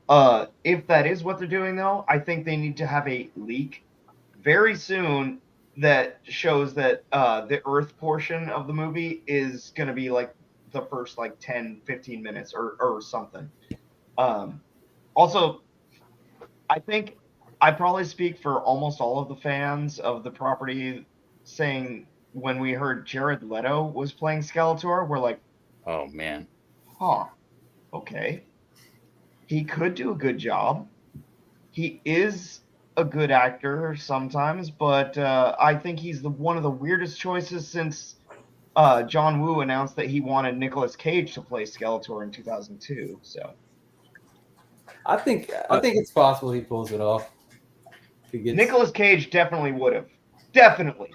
but yeah, Jared Leto, like I think as long as the director like reins him in and is like, yeah, you can't be too stupid. Like, yeah, I think he can do a good job. But the rest of the cast sounds freaking amazing, almost perfect. Yeah. I love But of course, Brie they don't have Larson. Brian Cage, so you know. I love the Evil Lynn choice, whatever that girl's name is, playing Evil Lynn. I Is don't it remember, weird that but like yeah. the Leto thing hit me super, super weird, and I still have no idea what his performance will be. But Right. it's also one of those weird things where like I'm really hoping it's one of those choices that just completely surprises me because Yeah, like you know, when Bruce Willis got cast as John McClane, like nobody thought, oh, this guy is going to be an action hero. Right. No, everyone like freaking booed when they saw the Allison trailers booed, where they yeah. were featuring Bruce Willis in this action Michael movie. Keaton as Batman. yeah, Michael Keaton as Batman, perfect Heath Ledger as example. Joker. Heath Ledger as Joker had the same issues. So yeah, Oh, yeah, I Allison think Jared Leto. I'm really hoping he's just going to surprise us all and be like the best Skeletor. That would be freaking great. Right. You'll do well. yeah.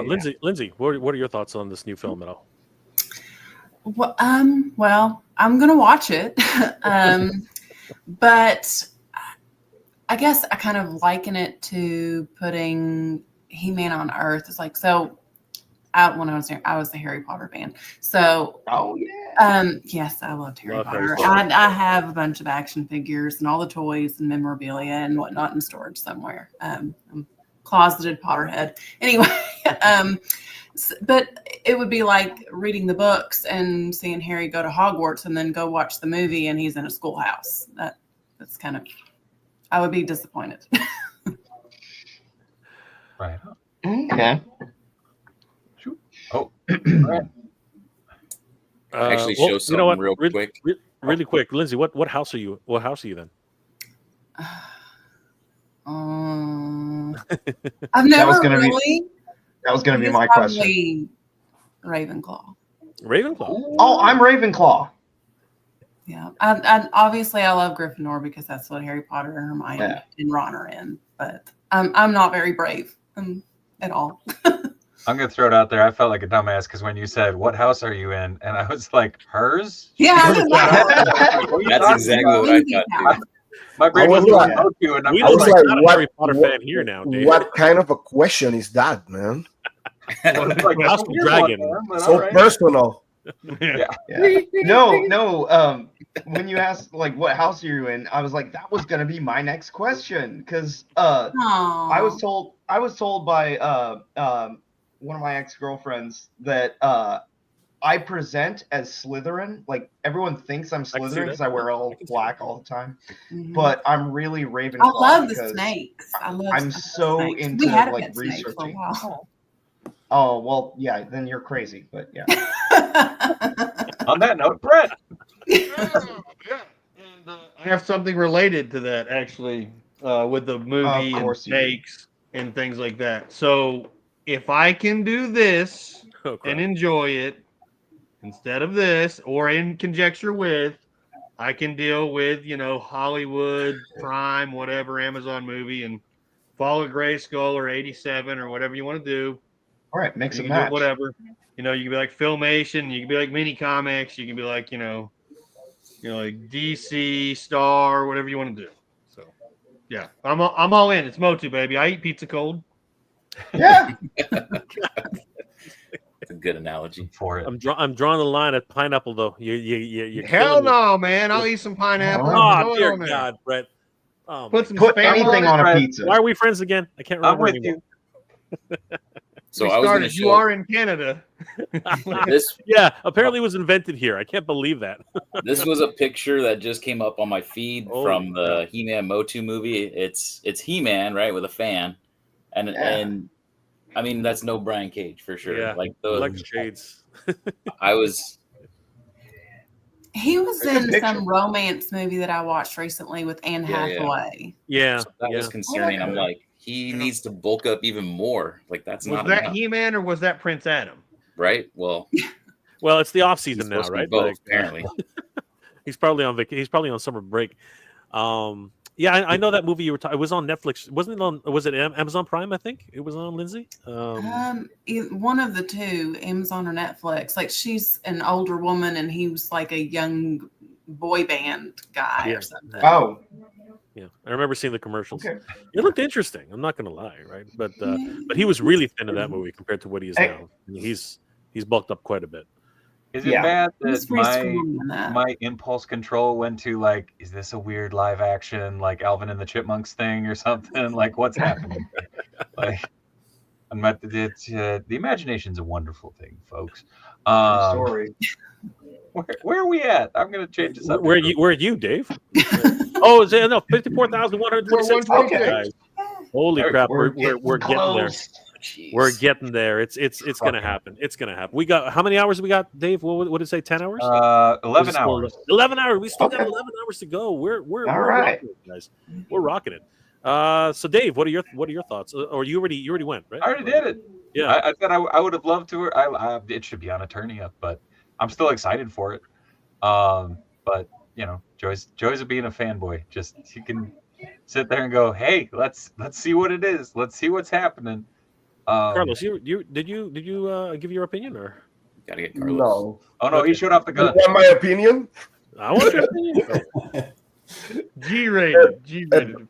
Like honestly, I mean, I don't mind like that part in Earth. Like as soon as a dream or something like that, man. Like because one of the things that I hate the most about the old movie is that Earth stuff. Pretty much, you have all the technology right nowadays to make something like in Eternia, like.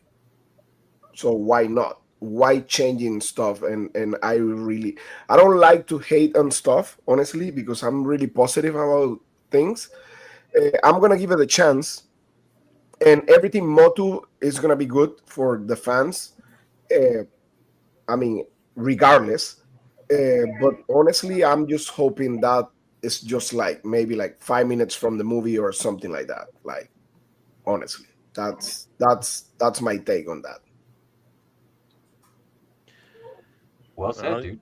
Yeah, and I guess I'll put in my 2 cents and say this movie's gonna be terrible. No, just no, no, seriously. Damn it, Jay. I haven't been shy about this. I haven't from the onset. And again, like I said, I'm a big defender of the original movie because I love it so much. But it's been done. You know, it's been done. And I really want to see. I really want to see Eternia for its glory. You know, we got to see Castle Grayskull. We got to see Power Ranger Mountain. You know what I mean? We got to see those things, but we need to see Eternia, man. We need to see the Crystal Lake. We need to see all those crazy things that are happening. We need to see Snake Mountain, man. We need to see all that stuff. They were only like spoken of a little bit, right?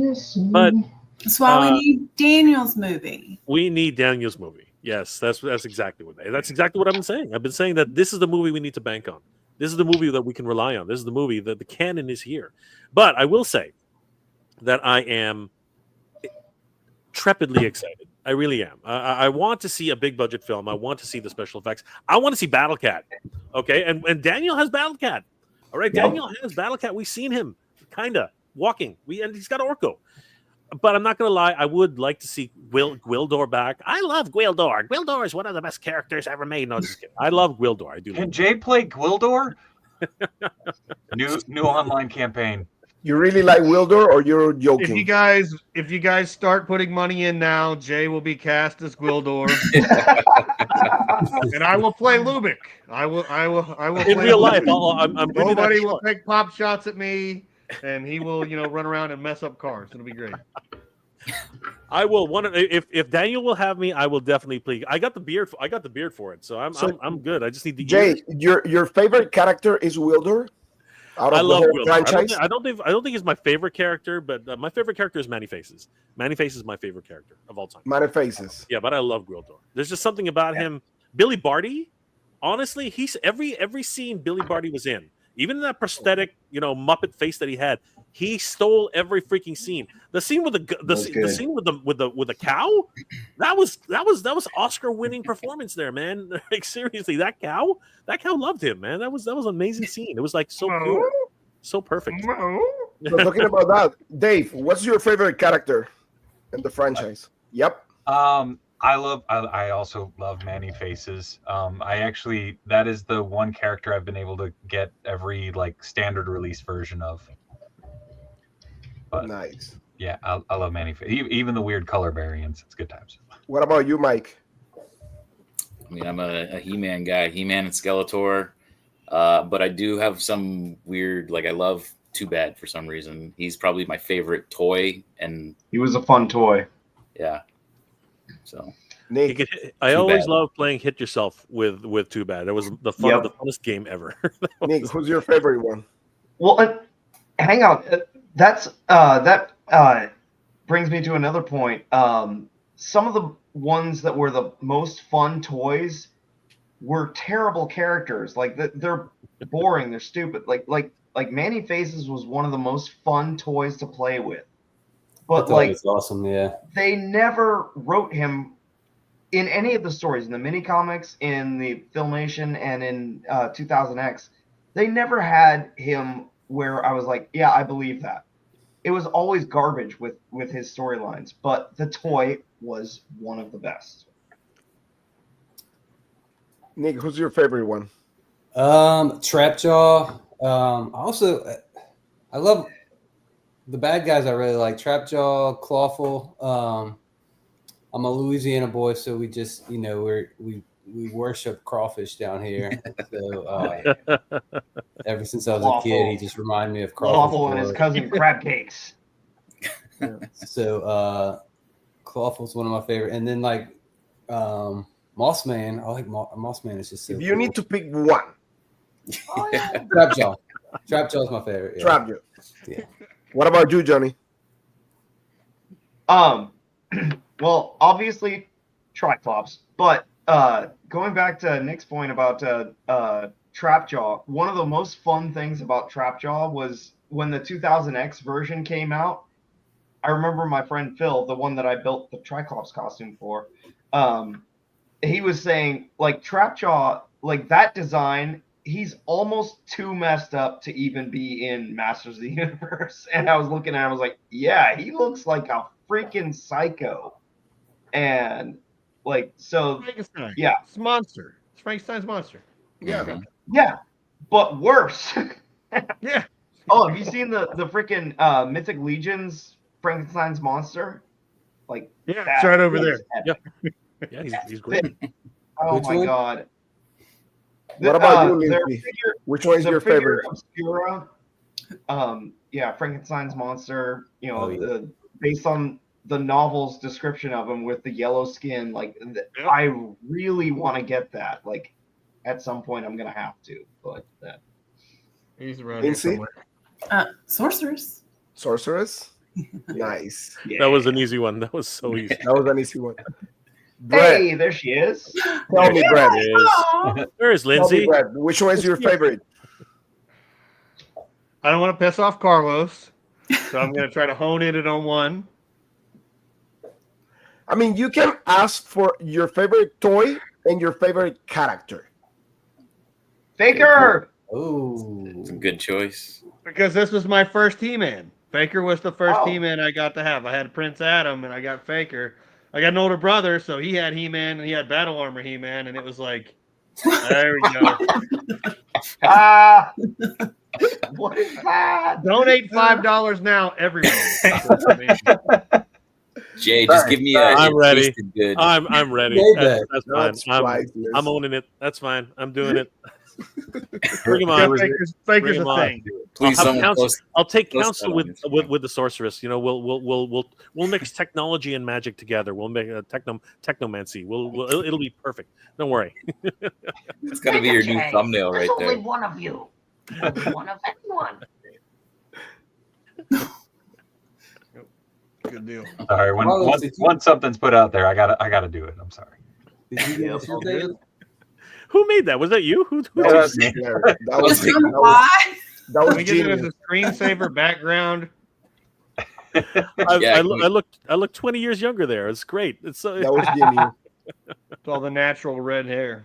Right? Oh, you gotta love it. You gotta love it. Well, my favorite character, so my favorite toy was Roboto. Yeah. That was my favorite toy. Triclops was my favorite character till I discovered this guy. Oh, Anti-Trinity. Anti-Trinity He-Man. Yep. Oh wow. Crazy. That thing's This wild. guy. Crazy. This is my favorite character. One of the only classics figures I don't have. Ah, Really? yeah. Someday I'm gonna get him. Man, this is. I have all his versions. Like, I have also the German exclusive. I think. Let me see.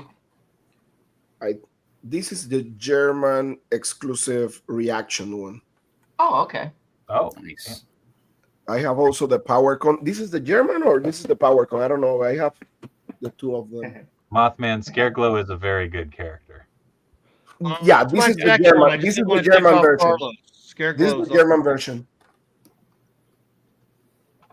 This one right here. This one is the PowerCon. Okay. So yeah, I love the character.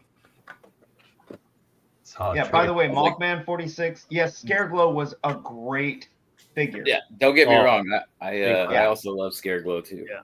Come on. Yeah, he's badass. He's awesome. He is incredible. Oh my gosh, just crazy. So on that note, who's the, like, you know, since we're on the topic anyway, who's the most hated character in your repertoire? Everybody, like, who can't you stand? If Triclops, he murdered me. Can I start? Lindsay started off. Okay, so Triclops murdered the sorcerer. All Go right, to Johnny. Carlos. He seems excited. Go to Carlos. Carlos, who's the most hated character? Wildor. Oh, shut the hell up. Man, I hate that character. You love him, you know it, Carlos. Oh Don't my ever God. say things like that. I can't stand that character. You know you love Gwildor. It's okay. No. No. It's the closet part of you. It's okay. Totally understand. We'll take a ride in my Cadillac, my pink Cadillac. It'll be fine. Oh my God. This took a turn I was not expecting. I'm not gonna lie. It's got a big backseat. It's okay. We can really get to know each other, Carlos. It's all right. It's okay. I just posted that Gwildor image up on Instagram. Tagged you, Jay. Got you Really? covered. Tag me, I'm gonna please. share it. Did you collaborate with me? Make I sure to did. I collaborate. think so. Hold Oh, on. I'm definitely putting that one up. I'm Hold definitely on. putting that one up. Double check. I will play if you know, if this gets funded and Daniel will have me. I'll play Gwildor. I don't care. I'm about the right height, so it's fine. There we go. There we go. Got you All added right. as a collaborator. I'm owning it. I'm owning that one. That one's mine. So good. Oh, that's gonna be so much fun. Oh my god. Dave, which one is the one you hate the most? I'll go last. You know, Johnny and I have a lot to talk about. Mike, who's your who's your most hated character, Mike, in the MOTU world? If you had That's hard. I don't really hate any of them, honestly. As a kid, as a toy, probably Zodak, because I didn't really understand him as a character. Didn't know if he's good or bad, and I don't know. He just seemed weird. And then the movie Card, like looked like someone's grandma basically. So I was not a fan of Card. I know, right? Card was menacing. Nick, who's your most hated character if you have one? I would say either Mechaneck or what? Yeah, I mean, like his head, like what kind of power is that? You got people that can fly, and just your neck gets longer. Like that was excited. Really surprise. That was a surprise. He's a really excitable character. Come on, Marzo's episode got robbed by Mechaneck in 2000X. It's like they've been focusing on Mechaneck, and it's got Marzo, man. As a toy, Marzo. to have his neck up, you had to have his legs like. I know, but that always bugged me as a kid, right? You know what though? I miss action features. Seriously, like I watched the commercial of the new Superman movie. I think the Spin Master toys. They have action features. They do. I was like, yes, you can actually like do power punches and stuff. Like I was like, oh, that's so cool. That literally brought me all the way back to Master of the Universe, and I was like, can't even sell him by himself. Right? You got to put because he got no everybody freaking wants. gimmick. He's not. No, but let me tell you something. The Masterverse one is really good. That figure is really good. Yeah. Oh, sorry. I thought you had more. Sorry. No. I have the figure, but I need to stand up and pick it up from the shelf. Since Brett left, Dave, do you have a most hated character, or did you already say it? I was going after that Masterverse figure since Carlos said it. Yeah, that one. That one is beautiful. Honestly, it stems back to being a kid, but oh god, Stondar. Really?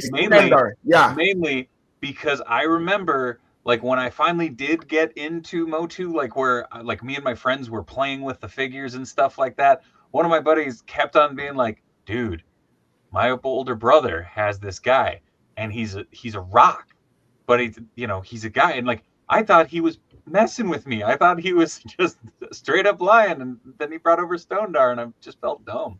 So also, you got me never was thinking, able to find do the one, meteorbs count? Meteor? Oh yeah, You're that good. doesn't count.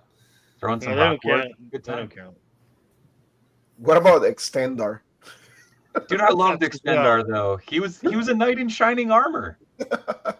Yeah. And you could for some odd reason Mechaneck's pop cousin all of still his bits above the armor. Because that's what you want. I don't know. Brett, did you have a most hated character, or you have two? He's got two. Orko. What? Okay, he got redeemed in Revolution. I ended up Yeah. enjoying him in that. All right. So Orko, but there is nothing gonna make me like Snout Spout ever. And I did like accustomed to try to make him like super badass, and it's like the dude Snout Spout sucks. The Masterverse looks good. Very good. Like, he's bringing it out. That's trying to make him look cool. Oh, there he Trying is. to make him look cool. Wow. That does look cool. Holy crap! That is cool. a bad. That's that is good. a bad- Wow. You know. So wait, you made that awesome custom and you still don't like him? Yeah, he sucks. I'll take him. Shit, that thing's cool looking. I was like, Brett, you're hurting his feelings, man. This is the Yeah, vintage. Snout Spout's he's my least favorite. Yeah, for sure. And Orko's close second. But you love Wildor. I'm a sucker for the 87 movie. Like, yeah, I like Wildor. Yeah. You know, Lubick. I love Lubick. Lubick, is- yes. Lubick's You the gotta man. love Lubick. We totally need. Nobody takes pop shots at Lubick. That's right. Yep. We need Mr. Strickland. Mr. Strickland. They're Yeah. basically the same character. You know, what I mean? Pretty much. Yeah, just different costume, but yeah, same thing. James Tolkien. Man, what an actor! Like seriously, just an amazing actor. Holy crap! Yeah. And anytime I watch Top Gun, like his scenes are my favorites. 100%. I'm totally in on that. I'm with you. 100%. Yeah. Ooh, no. So Johnny, you want to go first, and then I gotta go, or like who's your most hated character? Yeah, I'll go. There was one character that like it was an unmade character that I can't remember what the hell. He was like this white like Sheik or something like that. And I hated that one, but like since he wasn't made, like I'm not gonna go to that. I was trying to look him up in the Masters of the Universe character guide, but like I can't remember what his name was. So I'm gonna go back to when I was a kid. When the Evil Horde debuted, I was like, what is this? Like, I hated Hordak. I hated the fact that they made. I thought you were gonna like, go Montana. no. Hordak, because it was like he's like Skeletor, but more Skeletor. He's like Skeletor Extreme. I'm like, no, like Skeletor was fine how he was. Like they tried to do the whole Snake Man thing, and I was like, yeah, they're kind of cool. But like, yeah, Hordak, I'm like, no, he's too much like just a replacement Skeletor, and they made him bigger and badder, and I'm like, no, I don't like that at all. Now, looking at Hordak, I'm like, he's actually a completely different character. So he doesn't feel like a replacement. Because like when I was a kid, like I even thought like She-Ra, it's like, oh yeah, it's He-Man, but it's a girl. And so like when you're thinking about it like that, like She-Ra's a terrible character if you're looking at it through the eyes of an 8-year-old or whatever I was when that came out. And like now I see She-Ra as like no, yeah, that's like, it's not like two sides of the same coin, but it's something along those lines where she brings out different aspects of the power of Grayskull than He-Man did. And so like I can totally appreciate her as being like a great original character.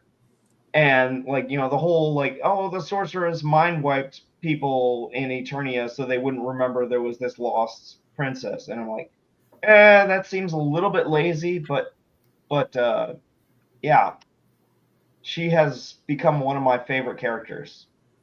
So yeah, and Hordak as well. Like I think Hordak's origins as just a bigger and badder version of Skeletor to what he's become now. Like that's been a lot of character development that has helped me really accept him as a great villain. I'm really glad Matt made him the gray and not the blue. Like gray Hordak, I like it, even though it's, you know, we're kind of Filmation, but you know, dipping into the toy line. I much prefer the gray version of Hordak. I agree, and that's one of the things I'm wondering about Rebecca's costume for Glimmer. Is like I love like the original Glimmer figure had like these silver leggings. And like it looked so cool because metallic paint on an action figure always makes it look better. But like in Filmation, they were blue leggings, and I'm like, oh, what if we mixed the two and did like, you know, have you seen like the liquid metal fabric they use for like dance and stuff like that? It looks like chrome, but it's flexible and stretchy and stuff like that, and that's what I use for my Mighty Spectre costume. Very cool. Real quick, Johnny. Sorry to cut you off real quick. Lindsay actually has to get going, so I just want to throw it over to her so that she can let folks know how they can find her on social media, all that fun stuff. If she wants to plug anything. So, Lindsay, the floor is yours. Thank you so much for stopping by. Thank you so much for having me. I really appreciate all the support that you all have given us, and I hope that I can wake up in the morning and see that it is completely funded and we get to get started on making this movie. I'm Lindsay Minch on social media. That's it. MENCHE. That's me. And thank you guys. Hell yeah. Thank you so much for stopping by, Lindsay. Thank you. Bye, Lindsay. And Lindsay, before you go, I gotta say, I know you were there when we were filming the first, like, you know, Fall of Grayskull, but like, I don't even remember talking to you. Like, it was such a crazy schedule. Like, I think we probably did talk, but like, I don't remember it. So like, thanks. But your performance, I remember. But I killed you. Your performance was fucking amazing. Yeah. But like, yeah, like Yeah, in person, Okay, like I then. swear, I know I talked to you, but I don't remember any of it. It was such a crazy schedule. I did a lot of watching you. Yeah. You were phenomenal, by the way. Thank you, You're thank absolutely you. excellent. That was my favorite role that I've played ever. So like, yeah, thank you. I had a lot of fun on Fall of Grayskull, and even just doing the short teaser for part 2 like was a lot of fun. So, and by the way, you said like, if it gets funded, no, it's gonna get funded. Yeah. Yes, I'm going to wake up we're gonna tomorrow wake up, morning and I'm gonna be going to hear that we're about to start filming this, and it's going to be Right. phenomenally amazing. And we're all going to Yep. get back together, and it's going to be incredible. And I'm going to be so excited. So It's gonna be great. yeah. Thank you, Lindsay. Have a great night. Thank you. Good night, Lindsay. See ya. Boink. And the sausage fest. The sausage fest is back. We're back to sausage. We're back. All right. Who wants that Eternian sausage? Good Lord, Johnny. All right, Anyway. so with a cup of tea, Johnny, with a cup of tea. So we're getting there, guys. We're getting there. 54,186. It's just a matter of time. Guys, thank you again for all the support. This is absolutely fabulous. You guys are incredible. We will wake up tomorrow morning and we will see that the film. It'll be a good day. Real quick, I will be right back. I need to check on something upstairs real quick. So Jay, I'm going to leave the stream in your very capable hands. I will All be right, back. throw up the. I know, right? Throw up. Dave, can you throw up the screen as well so I can move things around if I need? There we go. All right, so I guess I will talk about who my most hated figures in the Master Universe. Oh, a Toy du Jour actually has a good point. I forgot about the Meteorbs. Those things are ridiculous, man. Who here remembers the Meteorbs? I barely remember those things. Brett's got his hand up. Mike. Sadly, I do, of course. Sadly, he does. Nick, do you remember the Meteorbs? No, I mean I know what they are, but I don't remember them from when I was a kid. Johnny, do you remember the Meteorbs? I never had any, but like I remember them, and I'm like, oh, they're trying to go into Transformers territory, and like they look sort of stupid. Like, I didn't like them at all, but like, I think that's another one of those things where it's like, in the hands of the right director, I think they could be made to be something great. They had one episode of Master Universe, and the way Filmation portrayed them was just I don't know who the director was, but he made them they made them gigantic. Like the Meteorbs were bigger than like He-Man scale. They were bigger than anybody. I think they gave Titanus I think they give Titus a run for his money. I think and it was crazy. But that's not my most hated character actually. Believe it or not, my most hated characters are what's it called? Rotar and Twistoid. Oh, yeah, it's a good call. Really? Too. I cannot stand those two. They never. I mean, that's another one that was based on a gimmick. So like, yeah, like when I was a kid, like I was looking at those, I was like, that's a dumb idea, and they didn't stay spinning no matter how you did it. So. No, and they could you can't even display them properly. You know what I mean? No. They didn't have a base which you could put on them. Like I guess the Motu classic ones were good. The classics. So there's the classics. I like. I bought Carlos those. has the thing, and Johnny, both of you. That makes sense. Why? Because you can put feet on them, right? Like they have some mystical transformation gimmick or whatever the heck that was supposed to be. But the original ones were absolutely stupid. Like I remember seeing the commercial. I'm like, what the hell is that? And I was like, no, I draw the line there. I love all the goofiest characters in Master Universe, but Twistoid and Roto, I was like, come on, man, this is just sad. Like seriously. But that was in the era of Stone Door and Rock On, where they were trying to make things that were almost like other toy lines mixed in, and like I kind of get what they were trying to do as far as expanding the lore, but yeah, I feel like that was a clumsy attempt. I still kind of like Stone Dar and Rock. I remember the first time I saw them. Yeah. it was around the same time. If I'm remembering this incorrectly, somebody help me here. Weren't the GoBots Rock Lords around the same time? So I actually had this weird thing where I was kind of like mixing the two together, because I could have sworn that the Rock Lords from GoBots were almost the same thing, and I wondered how they existed at the time, because there was definitely something going on. There was even a Rock Lords movie. I don't know if anybody remembers that, but there was a GoBots Rock Lords movie. Look it up. It's they crazy. Look similar to the Inhumanoids also. That's true, right? So there was a whole bunch of different... I had one of the Inhumanoids, the one that looked like a tree. Yeah. Inhumanoids were if you think about the type of, they were getting really dark around that time. It was like Spawn before Spawn, because if you think about like Decompose, man, he was like a character that should not have existed. Like there was an episode in the Inhumanoids where I think he transformed some girl into, like, he decomposed this woman. I was like, what? I remember that freaked me out, man. Inhumanoids was great. That was crazy. That was like horror filled. I don't know why anybody hasn't picked up Inhumanoids. I think Inhumanoids would be a great a great toy line to actually resurrect. I think it's just because of the size. And also, like, something like that would be great if Hollywood picked it up and decided to make a movie about these just ridiculous, crazy things. Yeah, I think that'd be cool. I think I will see that. Like, I think like more realistic will be like one of these like Japanese anime companies doing something like that. Yeah, like an animated film or something like that.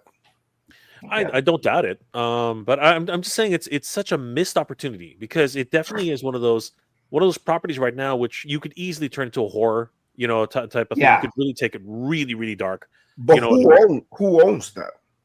That's a good Sunbow question. owned it, and then what? Hasbro Sunbow. Yeah, wasn't it Kenner? Wasn't it Kenner product? It might have been Kenner. Who actually had it?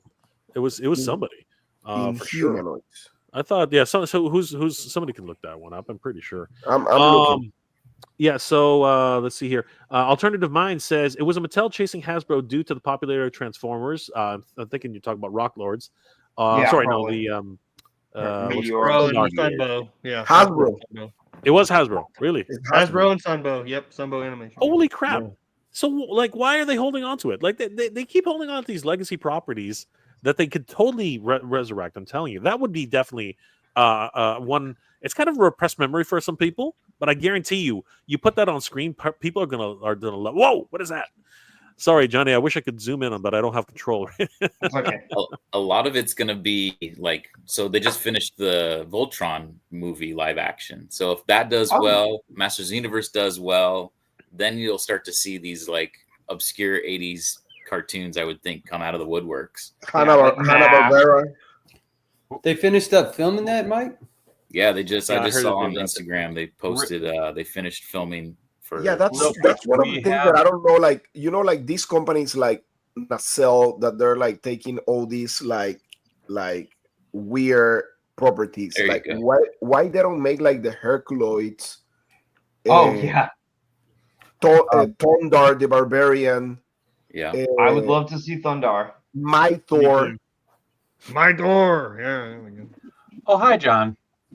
Hey guys. My boyfriend. Hey, how's everything? Johnny, What's going on, Johnny? I'm not gonna stick around long. I'm on my phone, so I don't know how good the connection is. I'm at my work. Oh. You have a job? I can tell by the speed suit that you're wearing. Yeah, exactly. I get to dress like Michael Myers at my job. There you go. But I just wanted to say thanks, Jay. Thanks, everybody. Thanks, Brett. Thanks, everybody who's supporting. It's awesome. It's awesome seeing you guys. Heck yeah. No, of We're course. trying. Like, this is what we do. This is what we're here for. Right? Climbing. This I know, movie's that's gonna awesome. make it.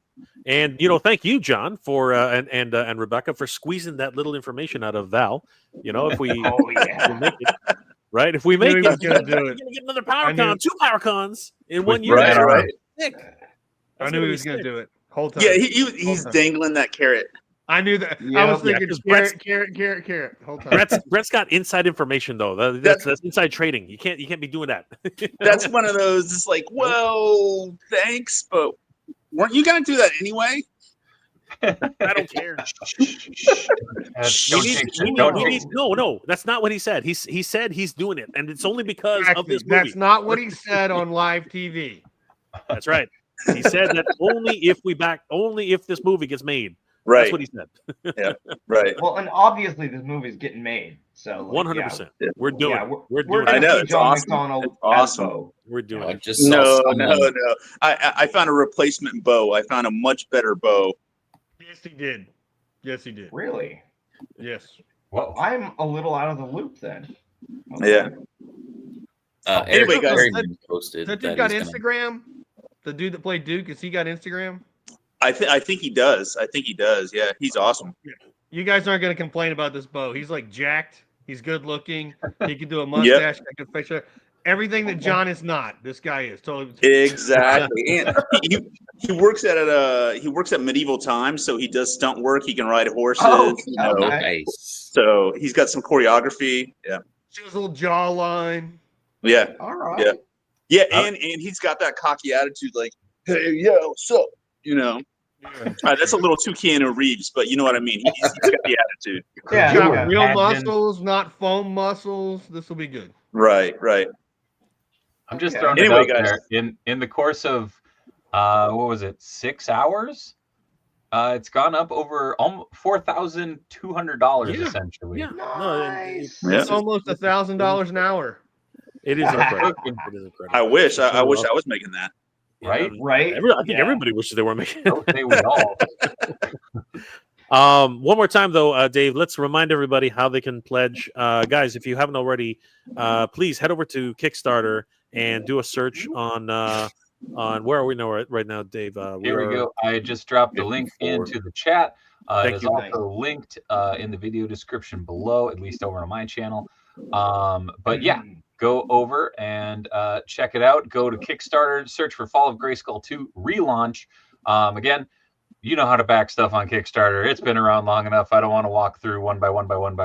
But please go over there, donate some money, help a kick-ass project. Let's make a really, really good, very good He-Man film. Sorry. Right. The best He-Man film. It's going to be the best He-Man film. Yeah, we're gonna make sure it's not just a good one; it's the best. I didn't. And on that note, we're only $5,300 away from our goal, guys. This is Nice. Yeah, this is so crazy. we've got this. Yeah. This is crazy because 12 hours ago, as Dave said, we've what was the number again, Dave? Like Well, 5 hours ago. 5 hours ago. There, we were at 50K, or not, yeah. And 12 hours ago, Okay. we were at 45K. So Yeah, I think think so. think about that. This has Nice. just been an incredible run, Yeah. no matter what. And it just went up 54,221. Thank you, guys. Oh my gosh, we are inching along here. It's going to happen. This is going to happen, guys. This is I don't know if crazy. I'm allowed to give away free passes to toy shows if people back. I don't know how that works. That is, you know what? Thank you, Brett. We will get in touch. We will get in touch with people. We'll do a I draw. messaged Daniel. He never got back to me. So I mean, We'll do a draw. Like once it's backed, we will 100% do a draw, courtesy of Joe Lanta, which is coming up. You know what? Talk to us a little bit about Joe Lanta, Brett. What's happening with Joe Lanta? Like we want to know. well, we're open for vendor registration. We're over 50% sold out on that, and I got to get some things with some of the toy companies that are going to be signed along. It'll be pretty fun. We have some custom stuff going on. We're gonna have a guest or two. I think the only one that I can actually say is coming is The Amazing, because I've got that pretty much confirmed. But we're gonna have several. Oh, Michael Charles Hill, he's also confirmed. So Nice. we'll have him out there too. But there'll be more. There'll be more to come. There'll be posts and all that, and pretty much everyone that's on this live right now in the whatever you call it. You guys are all invited. Every one of you guys, come on out.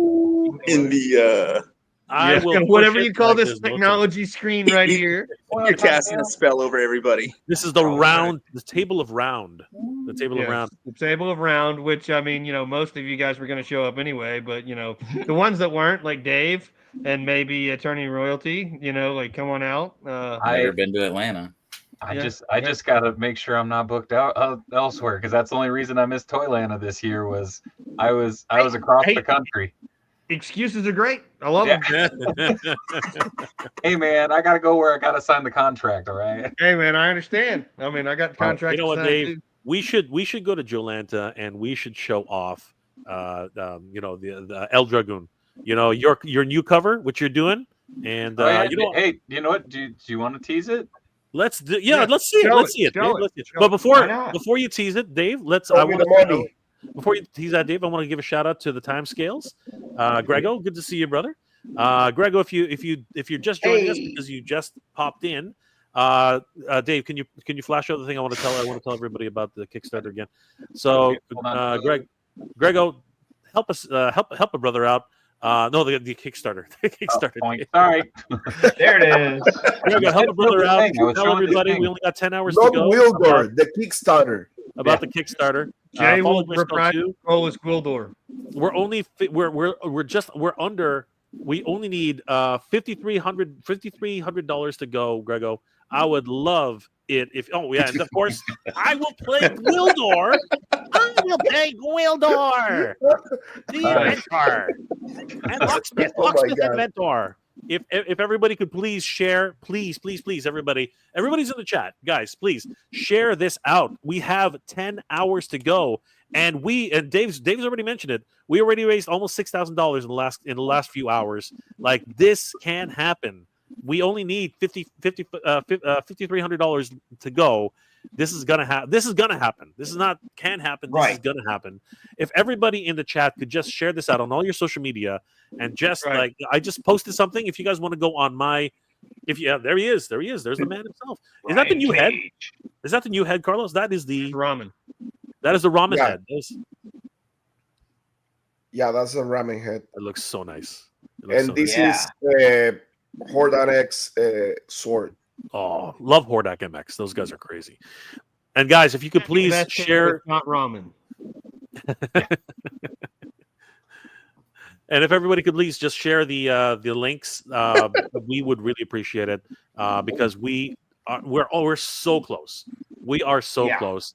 And if everybody just puts this on their social media, Twitter, Facebook, sorry, what is it called now? X, Facebook, Instagram, everywhere. Please, guys, we only have 10 hours to go, and every little bit counts. So thank you so much, guys. Yes, Grego, it is a fan film, and we need every little bit. Literally, if everybody just put in $10, I'm telling you, we would be there already.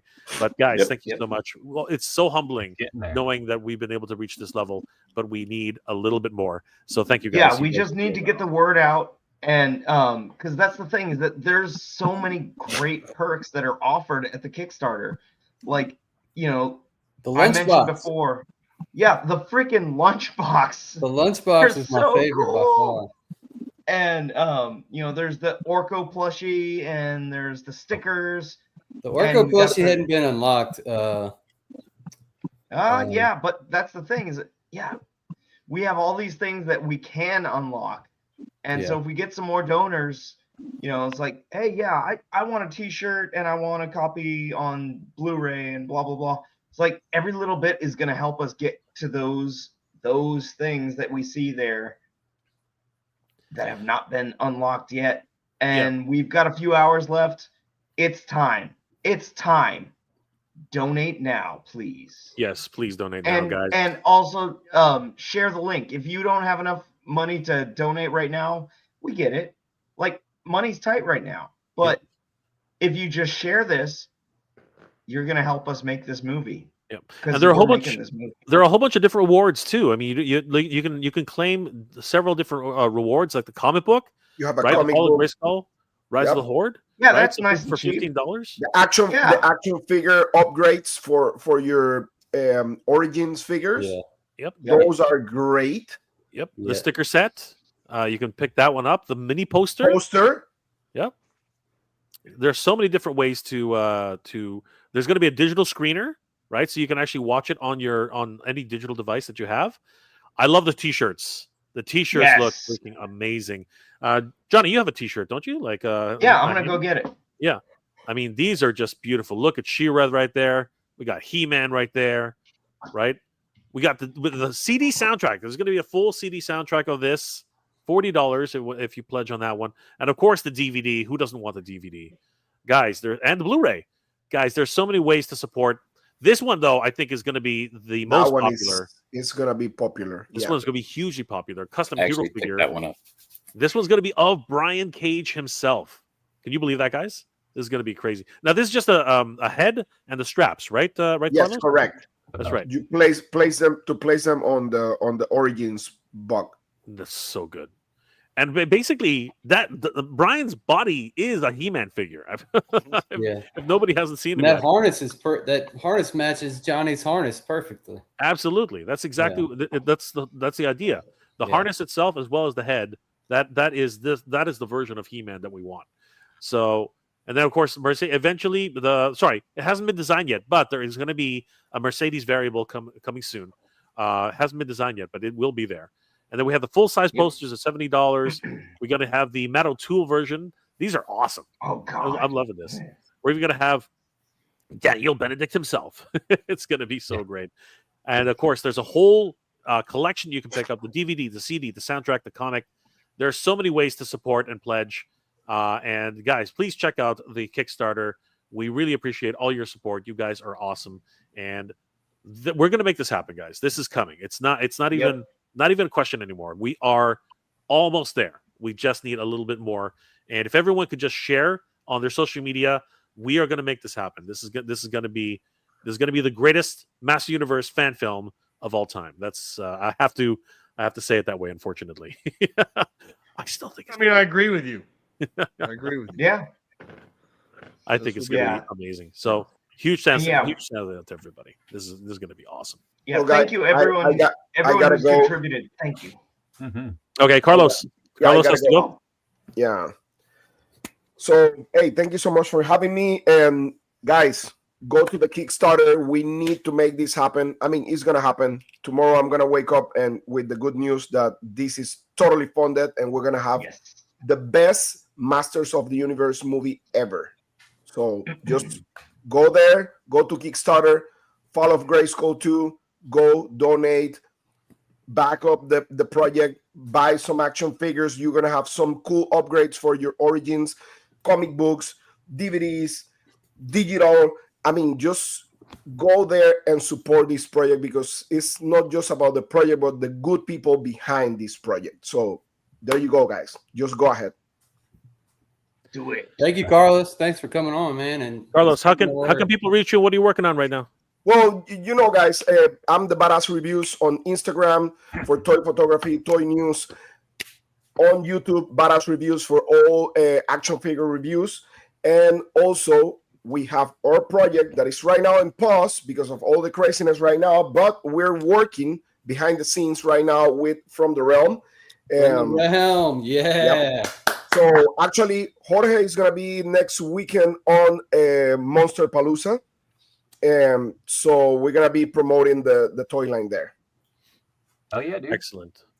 We'll see you soon, Carlos. Thank you so much for being here tonight. Thank you so much, guys. Always great to see Carlos. You. Take care. Bye.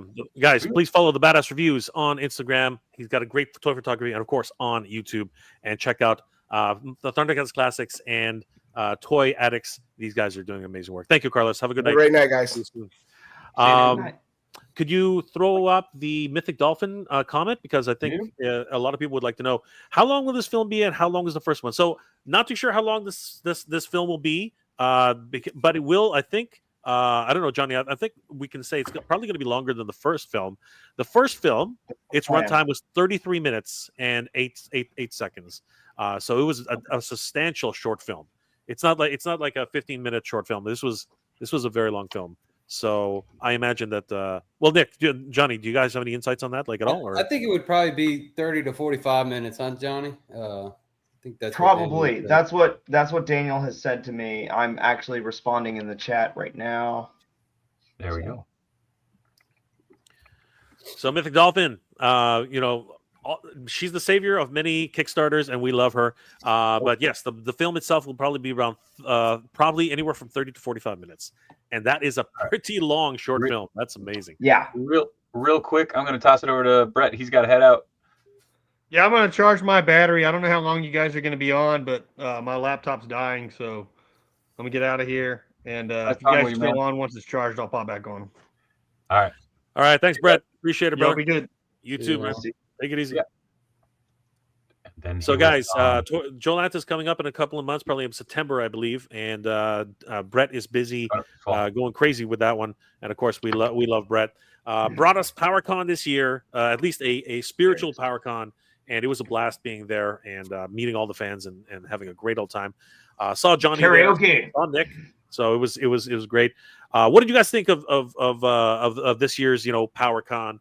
Was it how did you guys enjoy it? I loved it, man. It wasn't the full on PowerCon where it's focused all on Masters of the Universe, but like, man, so many independent toy companies checking out Carlos's stuff, man. That from the realm, his little prototypes that he had there look incredible. It's like, man, there's endless. There's the brutal realm. There's just everything. Savage Crucible, the horse. Like, man, like if you haven't been to Toylanta, that is. If you're a toy collector and you haven't been to Toylanta, you're like totally missing out. Right. It's incredible. It was this year was my first time there, and it was amazing. Yeah, I've been 3 times now. Yeah, it's worth the drive for sure for me.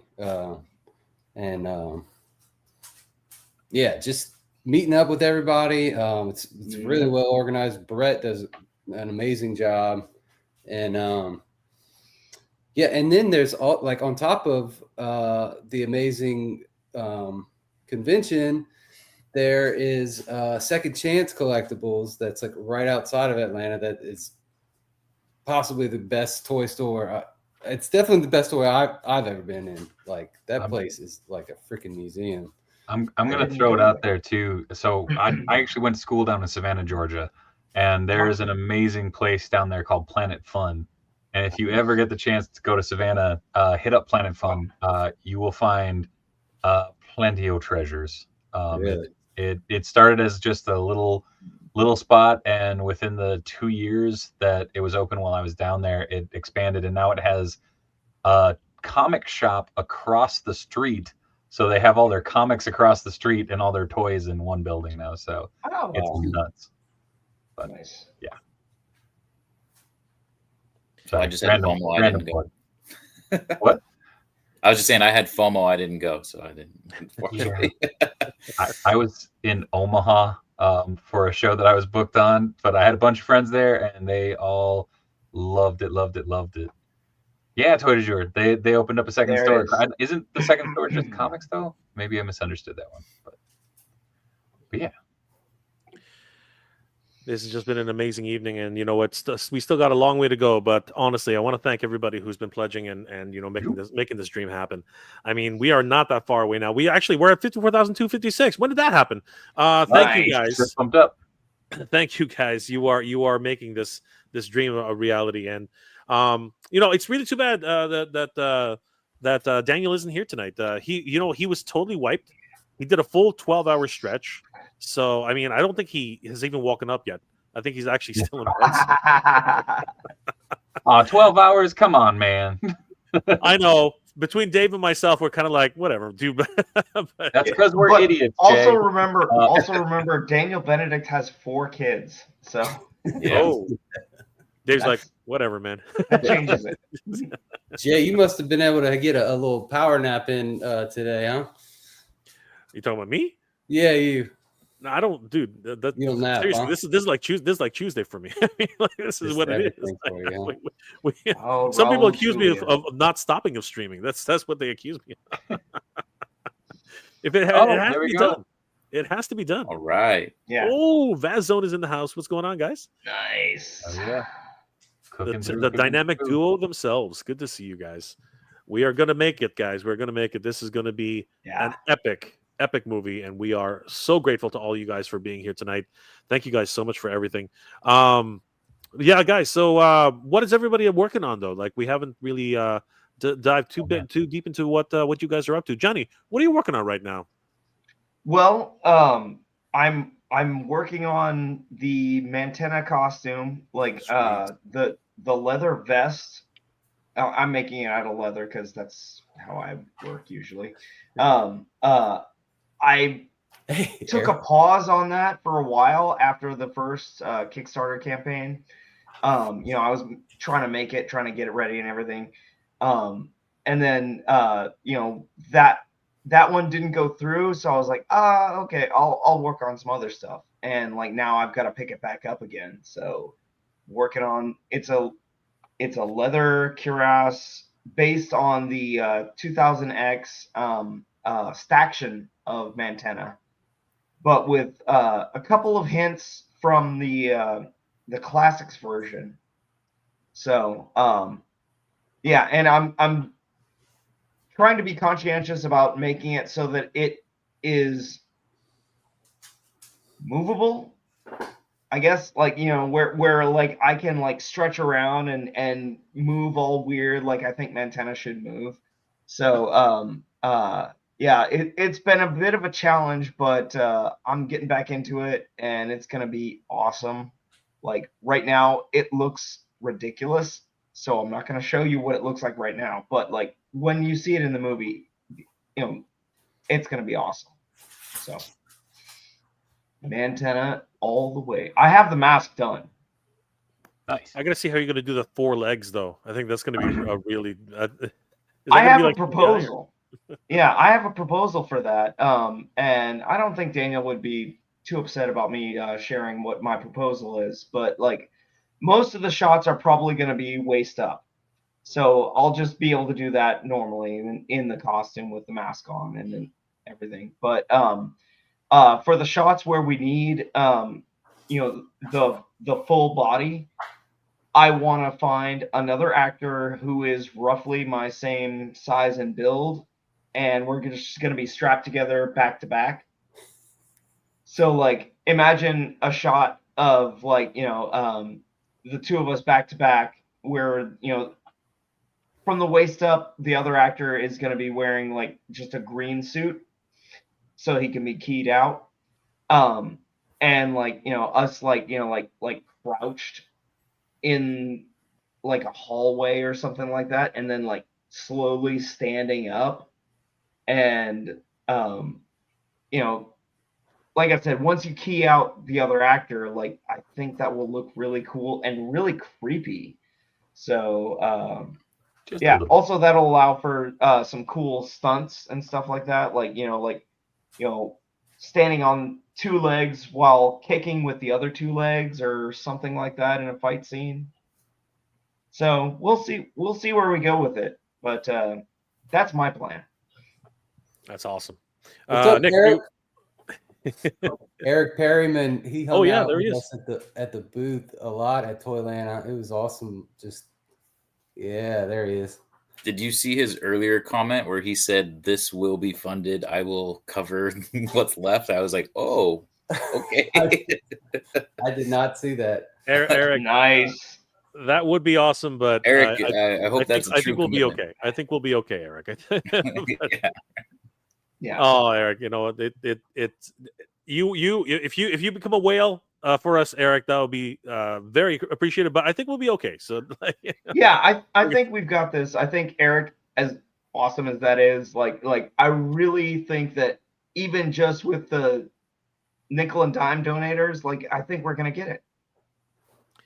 You know what? It's not about nickel and diming. It's about what people can afford, and we appreciate every. Not the John. That's not what Johnny implied. Yeah, I didn't mean that to sound as disparaging as it did, but like, like, no. If you can only afford to donate $5, that $5 is really appreciated by us. Yes, 100%. Because it's only because every little bit helps. Yeah, and again, it's all about everybody's means. Whatever everybody's capable of, we really appreciate it at the end of the day. Yeah. Because no matter what, that $1, as I said earlier, if everybody just donates $10, we'd be done right now. We guarantee it 100%.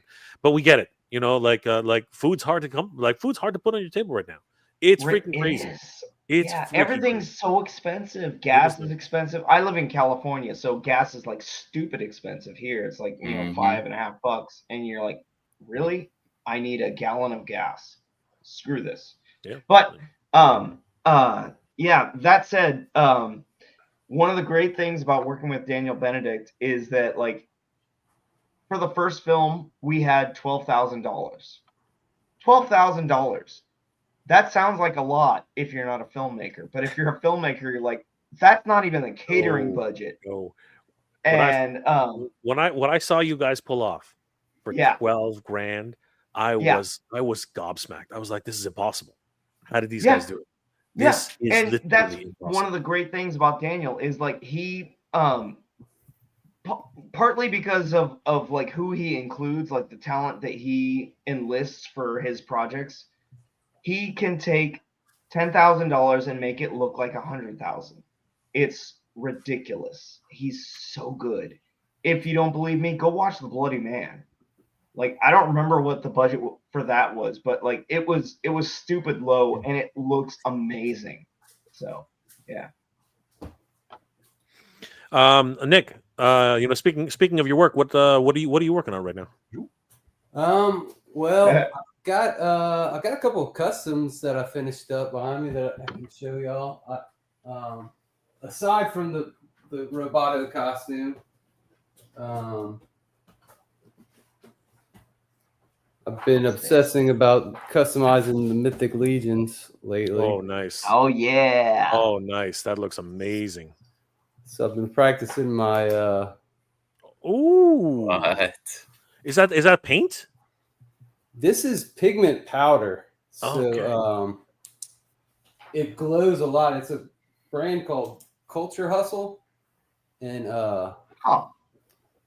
yeah, I it's kind of I found a way, like if you try to paint it on, it globs up a lot and it doesn't really look good. So the way I started doing it, I would put spray sealant on there while it's still wet. I would sprinkle the pigment powder on top of there, so it would smooth out some.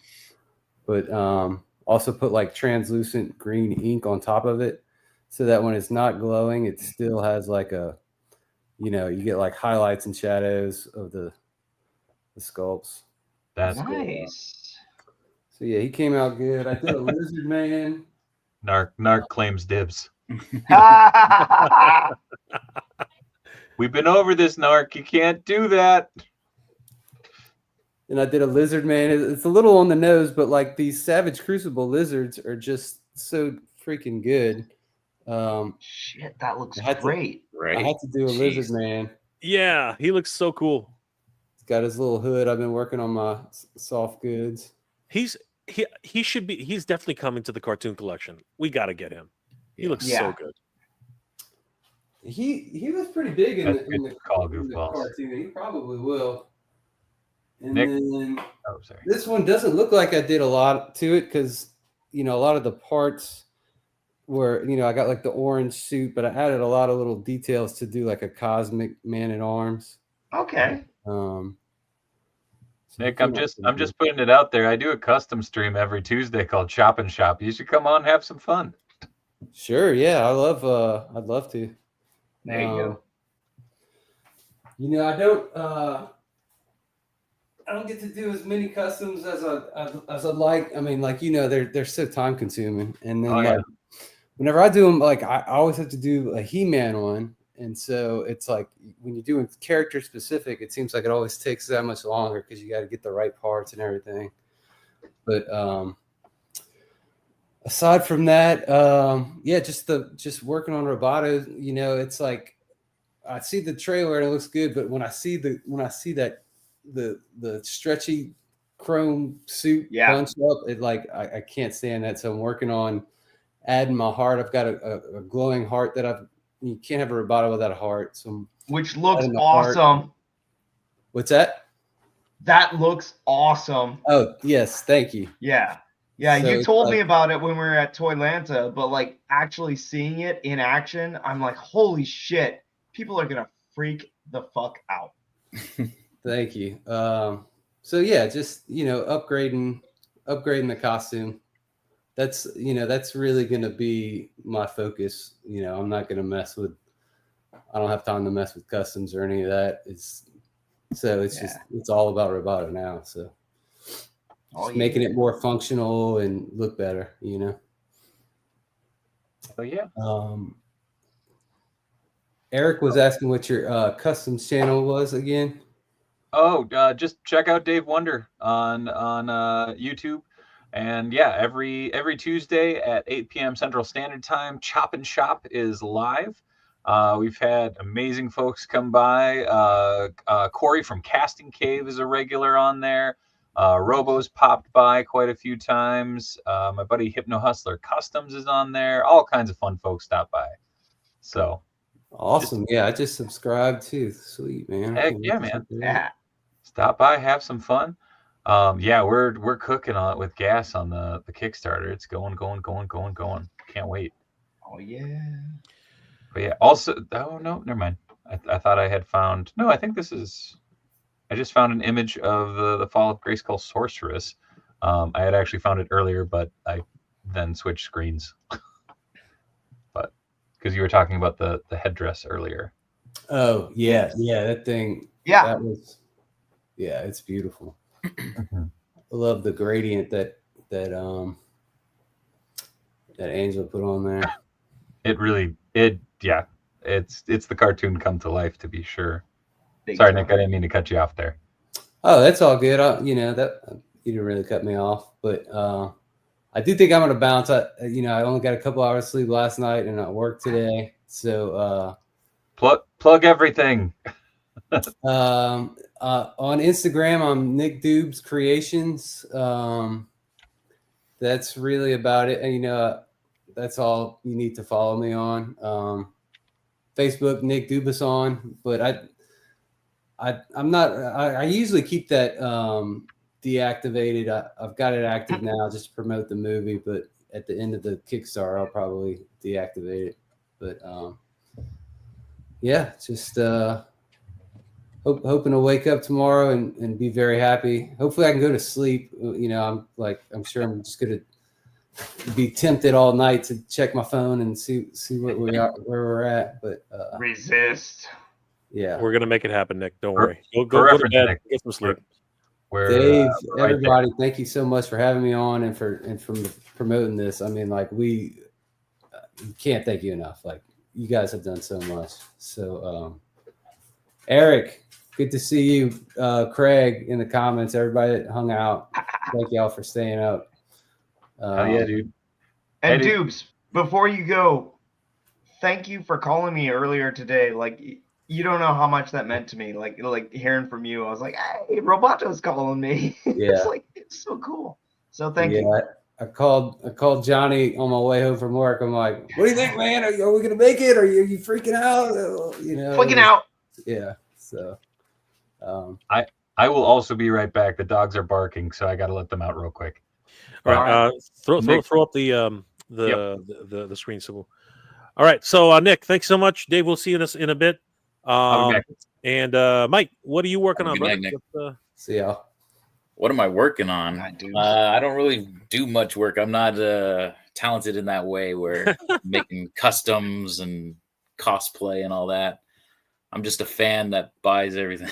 Mike and I are in the same boat. I was gonna say I'm useless. Yeah, I mean, I guess we can talk about the podcast, right? Jay and I do a podcast on the For Eternia channel, Eternia 4. The Eternia 4, yeah, that's right. That's a fun one. So I think we're gonna probably a week or two. I think we'll probably do that. And then we're probably gonna have another one. I'm gonna have a lot to talk. We're gonna have a lot to talk about. We can talk about how this movie is better than right. Just kidding. Relax, everybody. Just calm down, okay?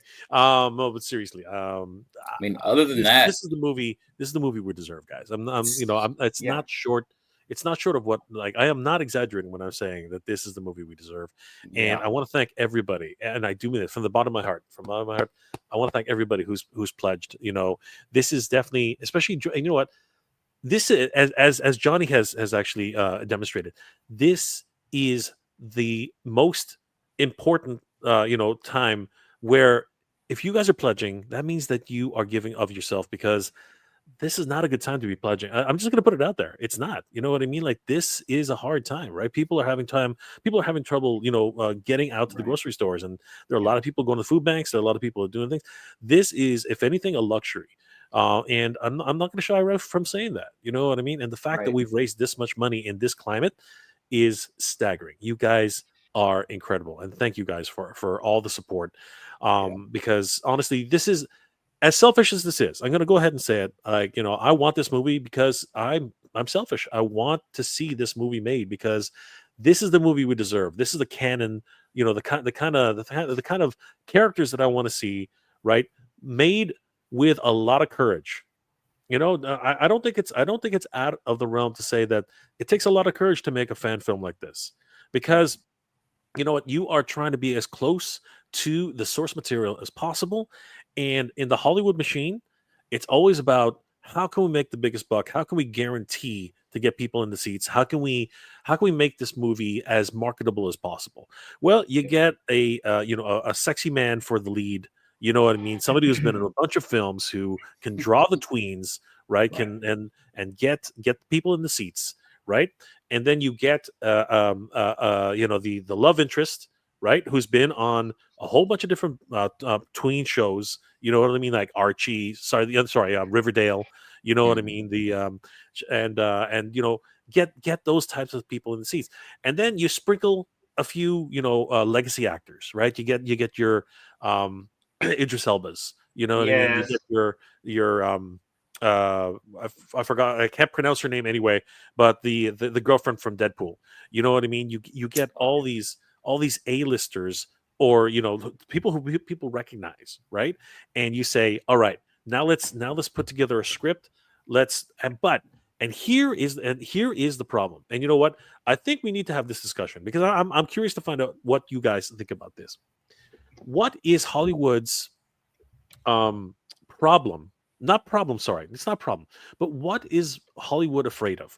Why do they insist that if a movie is somewhat for like a tween generation, or a younger children's generation, for the target audience, why do they insist on making it and having an Earth connection?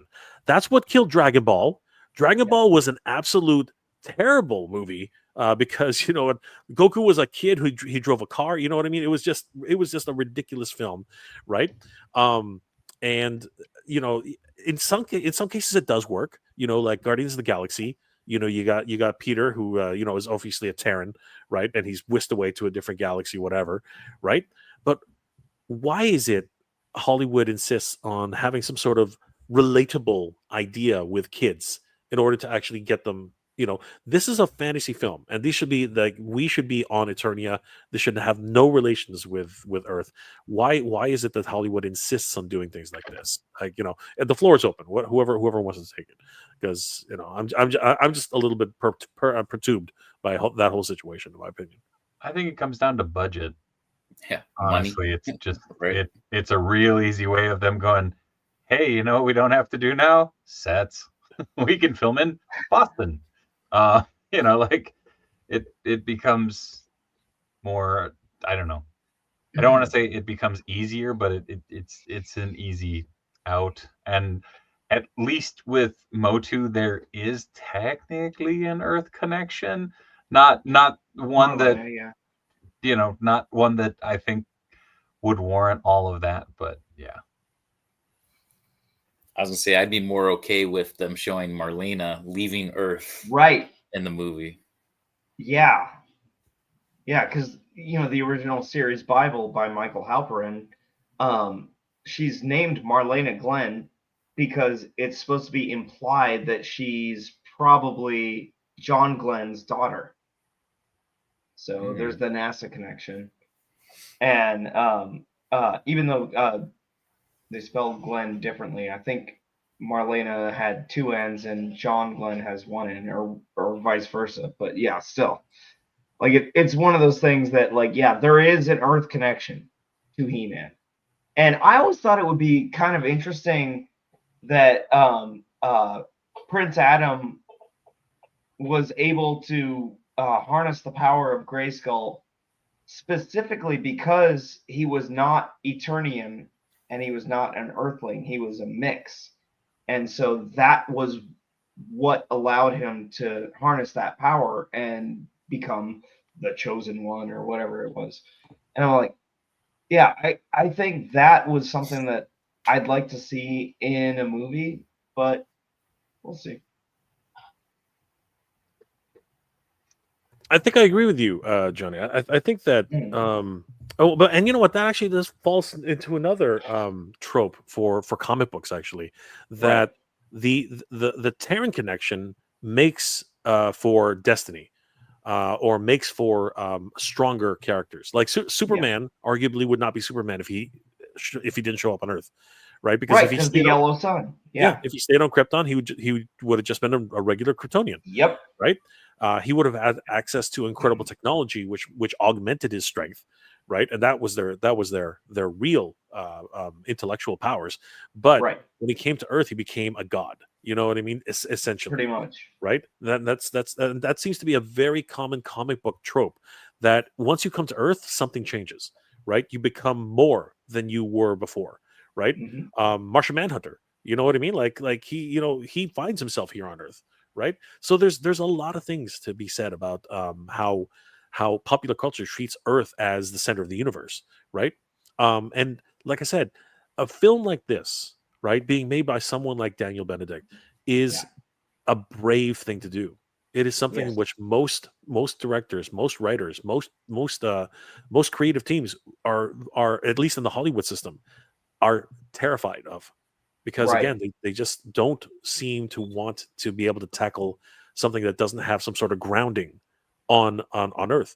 And it's a shame too, because oftentimes they'll take examples like what was it called?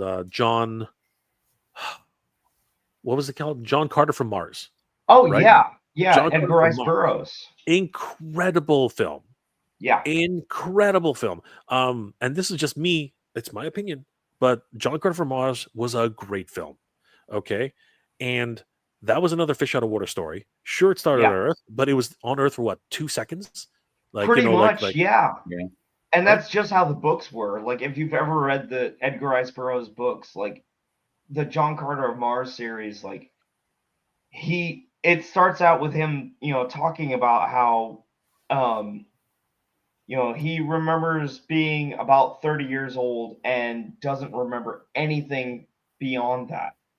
And you're like, wait a minute, what the fuck is going on here? And like, then all of a sudden it goes to him, like, suddenly being transported to Mars and, rising up through the ranks and becoming a warlord on Mars. And you're like, this is fucking crazy. This is such a cool idea. Why have they not made movies of this? And then when they finally did, it was good, but not good enough to make sequels. Really? Well, I was going to say, look at how it did financially. It's one of Disney's biggest flops. They overspent.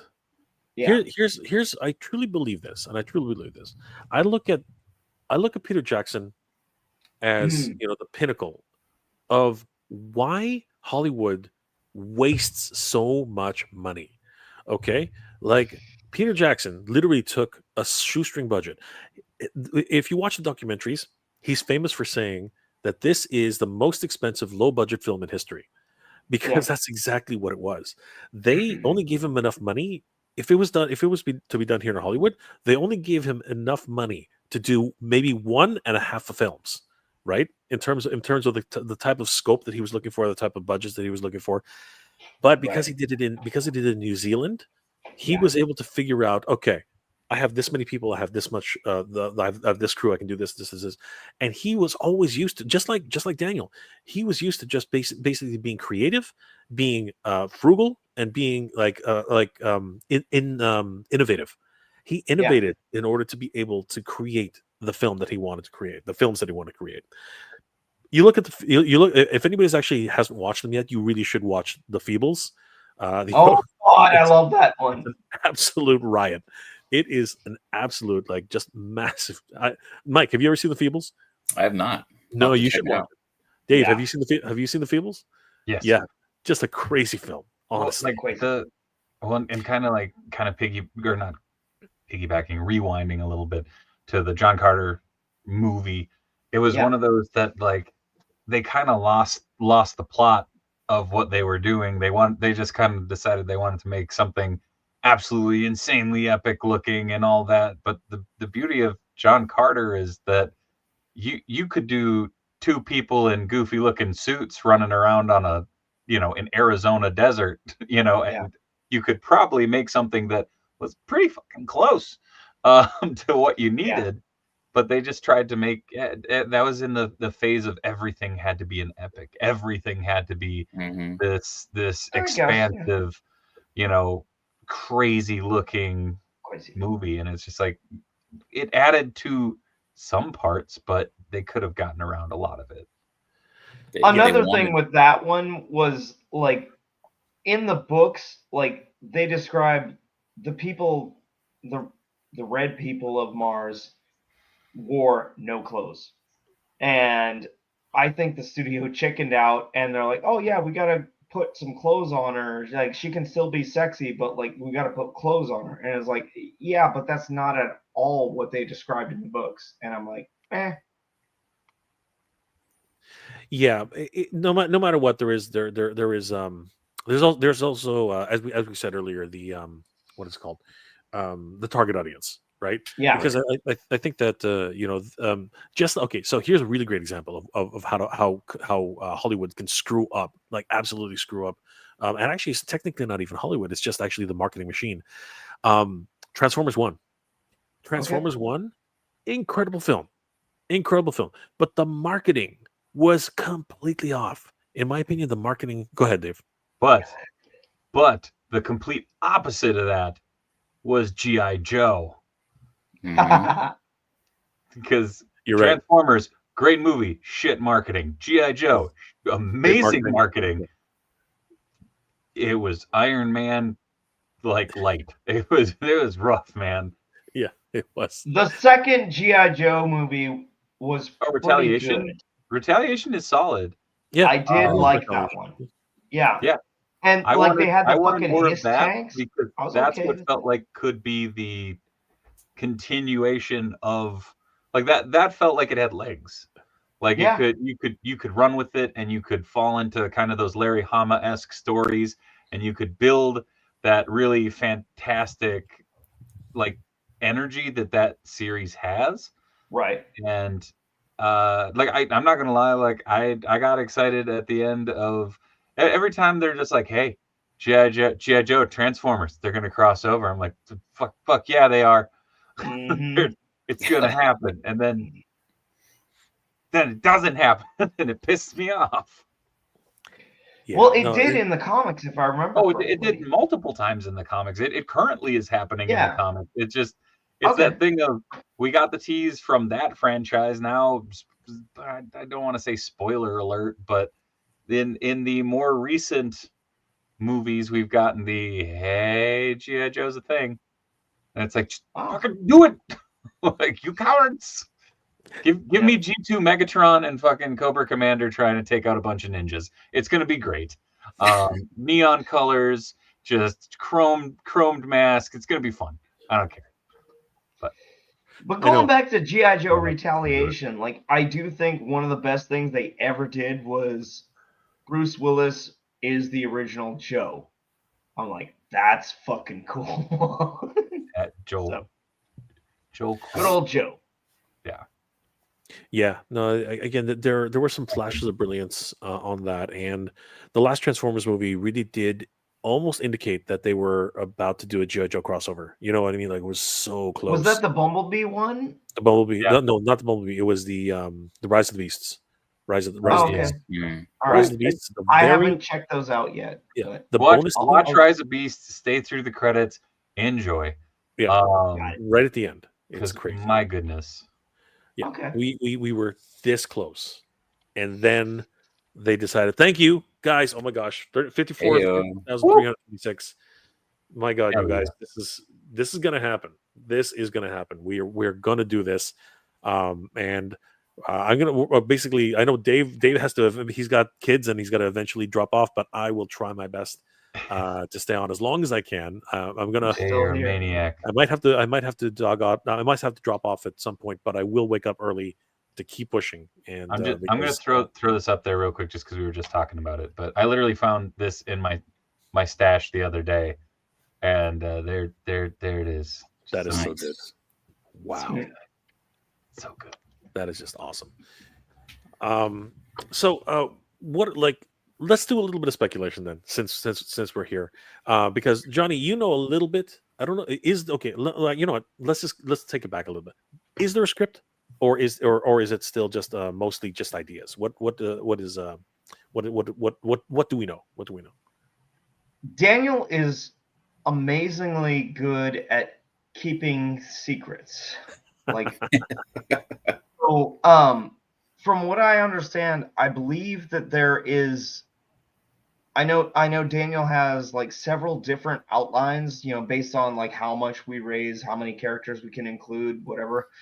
So I know he has several different ones that he has probably sent to Rob Lamb, you know, to write scripts for. I don't think there's a completed script yet. I think that is based on what we accomplish with this Kickstarter. And yeah, so I think there's several versions where he could, you know, it's like, oh yeah, well this version includes Grizzlor and you know, Catra fights so and so and whatever. But yeah, I think it's still mostly outline. Oh, Luisa Torres. Okay. What would you like to see in this? Like, because Daniel actually asked me this question. What would you like to see in this film? Like, how would you like it to play out a little bit? You know, since we're pipe dreaming here. Well, obviously, I want Songster to show up and save the day. No, honestly, I haven't really thought too much about like what I want to see out of this. I just want to see these characters come to life again. Like it's one of those things where it's like I enjoyed the first time I watched Fall of Grayskull. I was so blown away. It's like I want that feeling again. And so like whatever Daniel does with these characters, with the sorcerers coming back and you know, teaching Tila from the great beyond or wherever, and you know, Roboto shooting at Shadow Weaver and stuff like that. Like I'm just there for it. Like I think it's gonna be great to see when She-Ra first, you know, shows up. We see her in silhouette in the trailer, and like when we first finally see her, you know, speak and stuff like that, I'm like, oh my god, that's She-Ra. Like Jennifer Legg literally looks like she was born to play that part. Like she's so fucking perfect for it. She's beautiful. She's in fucking shape. Like, yeah. Jake, can we run the trailer again? Sure, let's do that. Yeah. But before we do that, really quick, Mike, do you have any aspirations for this film? Like, what would you hope to see? I'd like to just see it continue through what Fall of Grayskull started with. Like we had the teaser that Hordak was coming. I mean, honestly, everything that we saw in the trailer extended. You know, it's awesome hearing Johnny talk about Montana possibly being in it. Other Horde characters, I'd love to see Grizzlor if it's possible.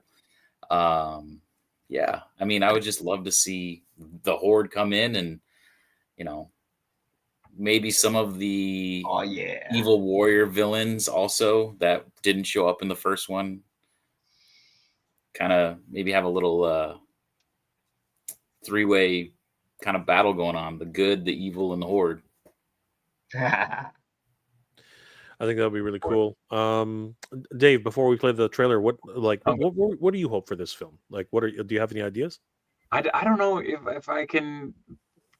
I don't know if I can say any more than everybody else has. I mean, it's just it's that exciting thing of realizing that there are folks out there that also have the crazy fever dreams that you have about doing this type of stuff and creating, you know, more legacy of these franchises that, you know, we all love.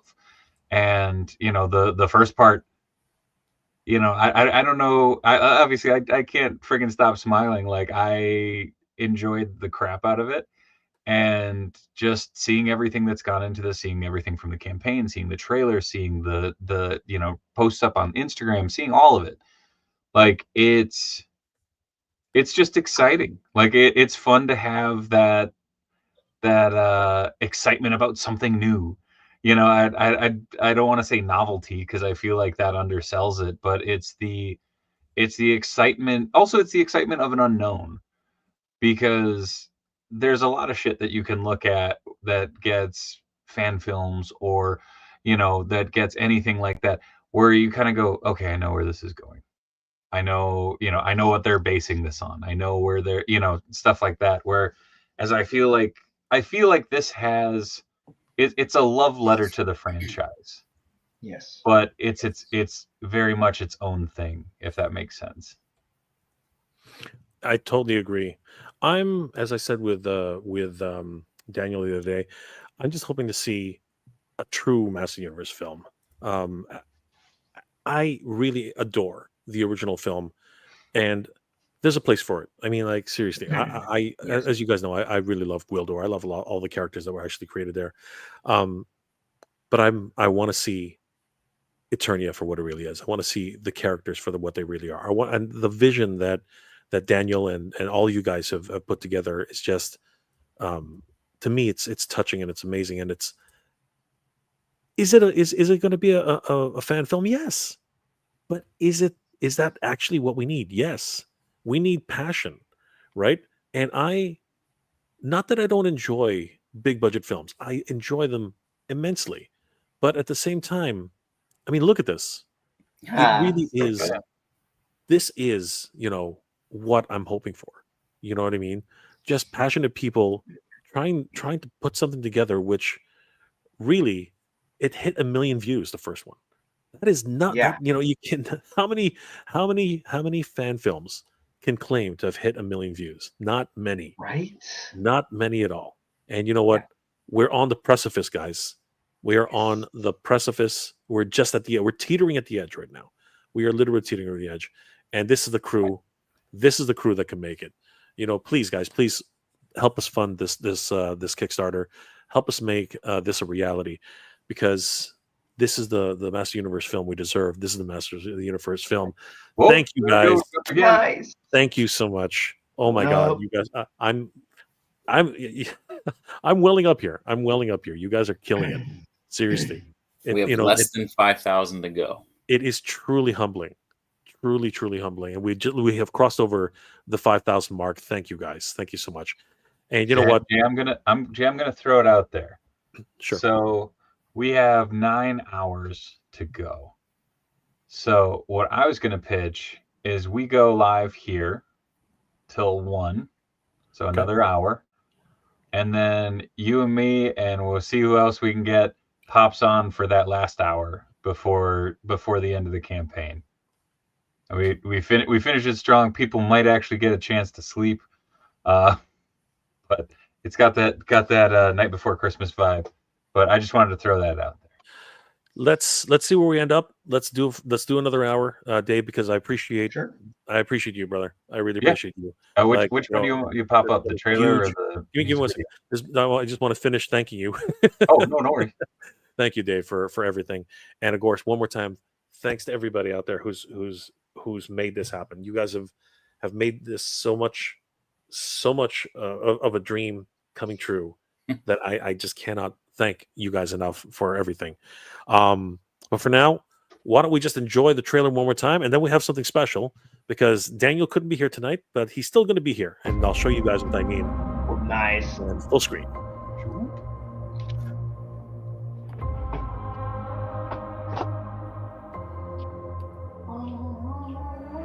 Have you ever wondered, why are we doing all of this?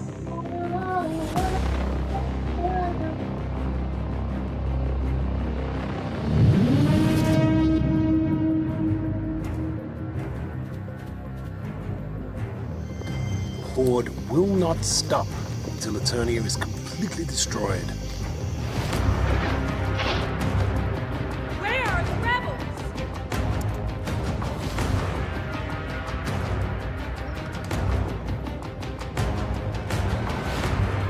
Only the king and queen, the sorceress, and I knew the secret. I have a sister. You must destroy the whole.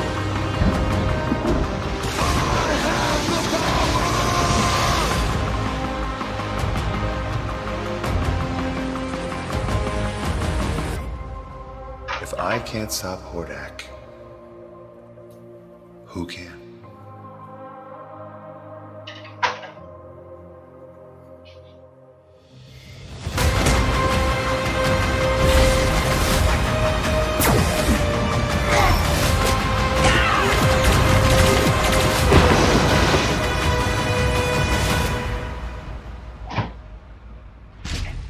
Death has come to Eternia, and I am here.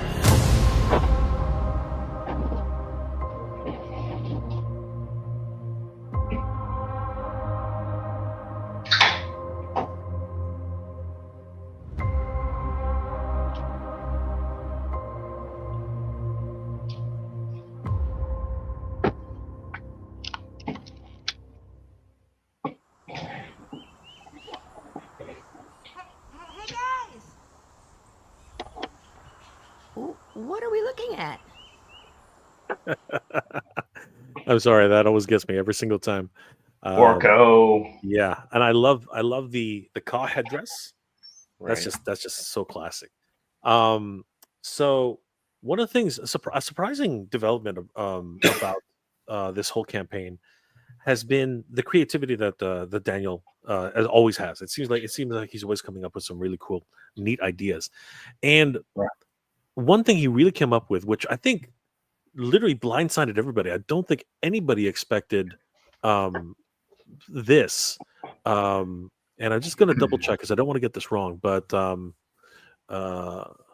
just really quickly, guys, give me 1 second. Oh, while you're figuring that out, Mike actually has to get going, so I'm going to Okay. pass it over to him so he can sign off. Yeah, Absolutely. I'm just gonna move to the chat for the last hour. I got to sign off, unfortunately. No problem. But thank you guys, Dave, Jay, Johnny, for hanging out, and this is awesome. I could literally, if I didn't have to work early and my wife didn't want to go to bed, I'd sit here all night with you guys until this thing ended. And honestly, I'd be down for a 12-hour, like no problem. Well, thank you for joining us. Yeah. Like, please, guys, go and pledge. Honestly, I keep looking over and I'm like, I pledged quite a bit already, but I want to pledge more. And I'm like, it's tough financially right now. So, but I'm positive we're going to make it. I want to see this happen.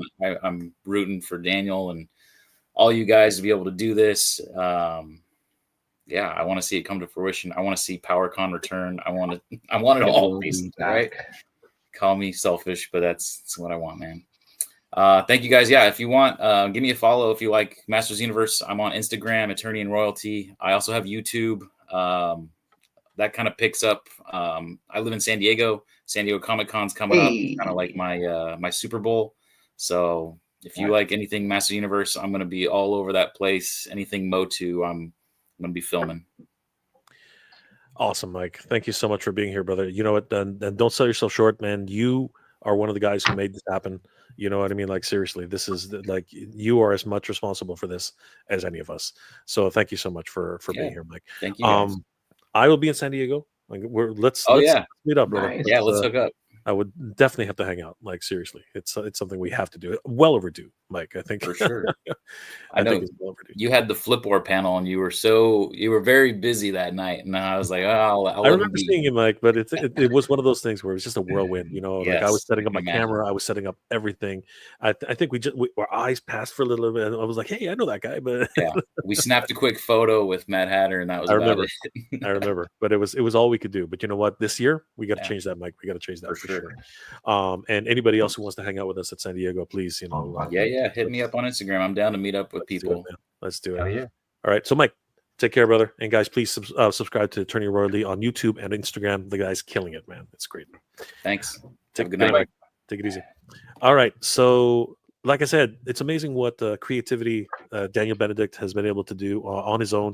The guy is literally killing it, and this came out of pretty much nowhere. Like we had no idea what was going on when he created this, but you can leave that on. It'll just scroll up. I tried it. It's really small, but it still works. That's okay. I'll give it a go. Yeah. Now, if somebody could monitor this, because I'm pretty sure it doesn't go on copyright, but just keep it, like, if somebody could just keep an eye on. Oh, somebody in the chat, do us a favor. If it disappears, tell us, okay, please. But let's see what happens here. I'm pretty sure it didn't work. Oh, Danielle. Have you seen this yet, Dave? No. Yeah. Full screen it. You'll like it. We have to talk over it in order for it not to get taken off the air. I'm pretty sure it's not. I'm almost certain of it, but I just want somebody to monitor it.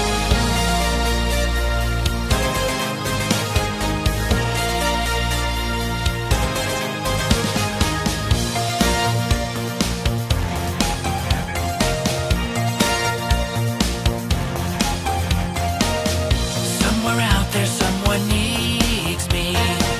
I don't know how or where, but believe me, I'll walk the universe to find her, for better or for worse, beside her, for the honor of love, by the power above. I have the power, I have the power.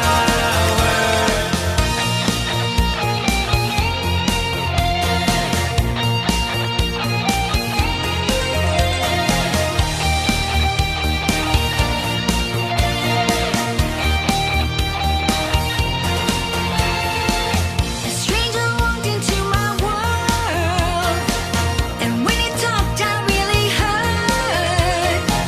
He spoke of things like love and peace, the joy it brings will never cease. For the honor of love, by the power above, I have the power, I have the power.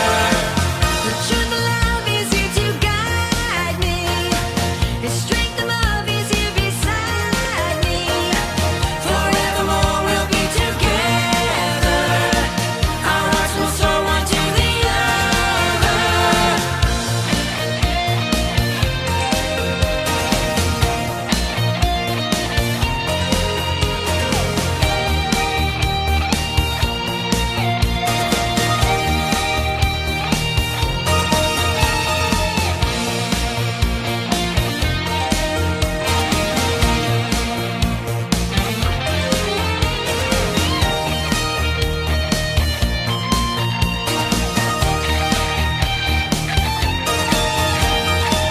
The truth of love will always guide us, his strength above will be inside us.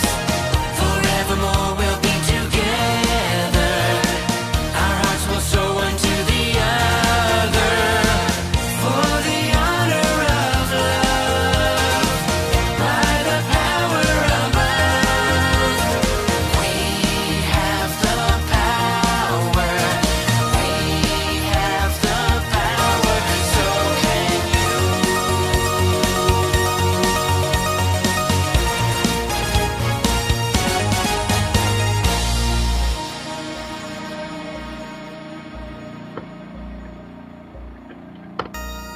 Hot damn, that was cool. Just incredible, and we stayed on.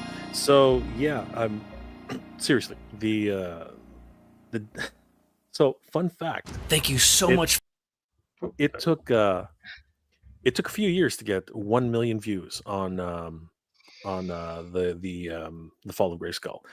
This music video by Daniel and the other Tuesday night.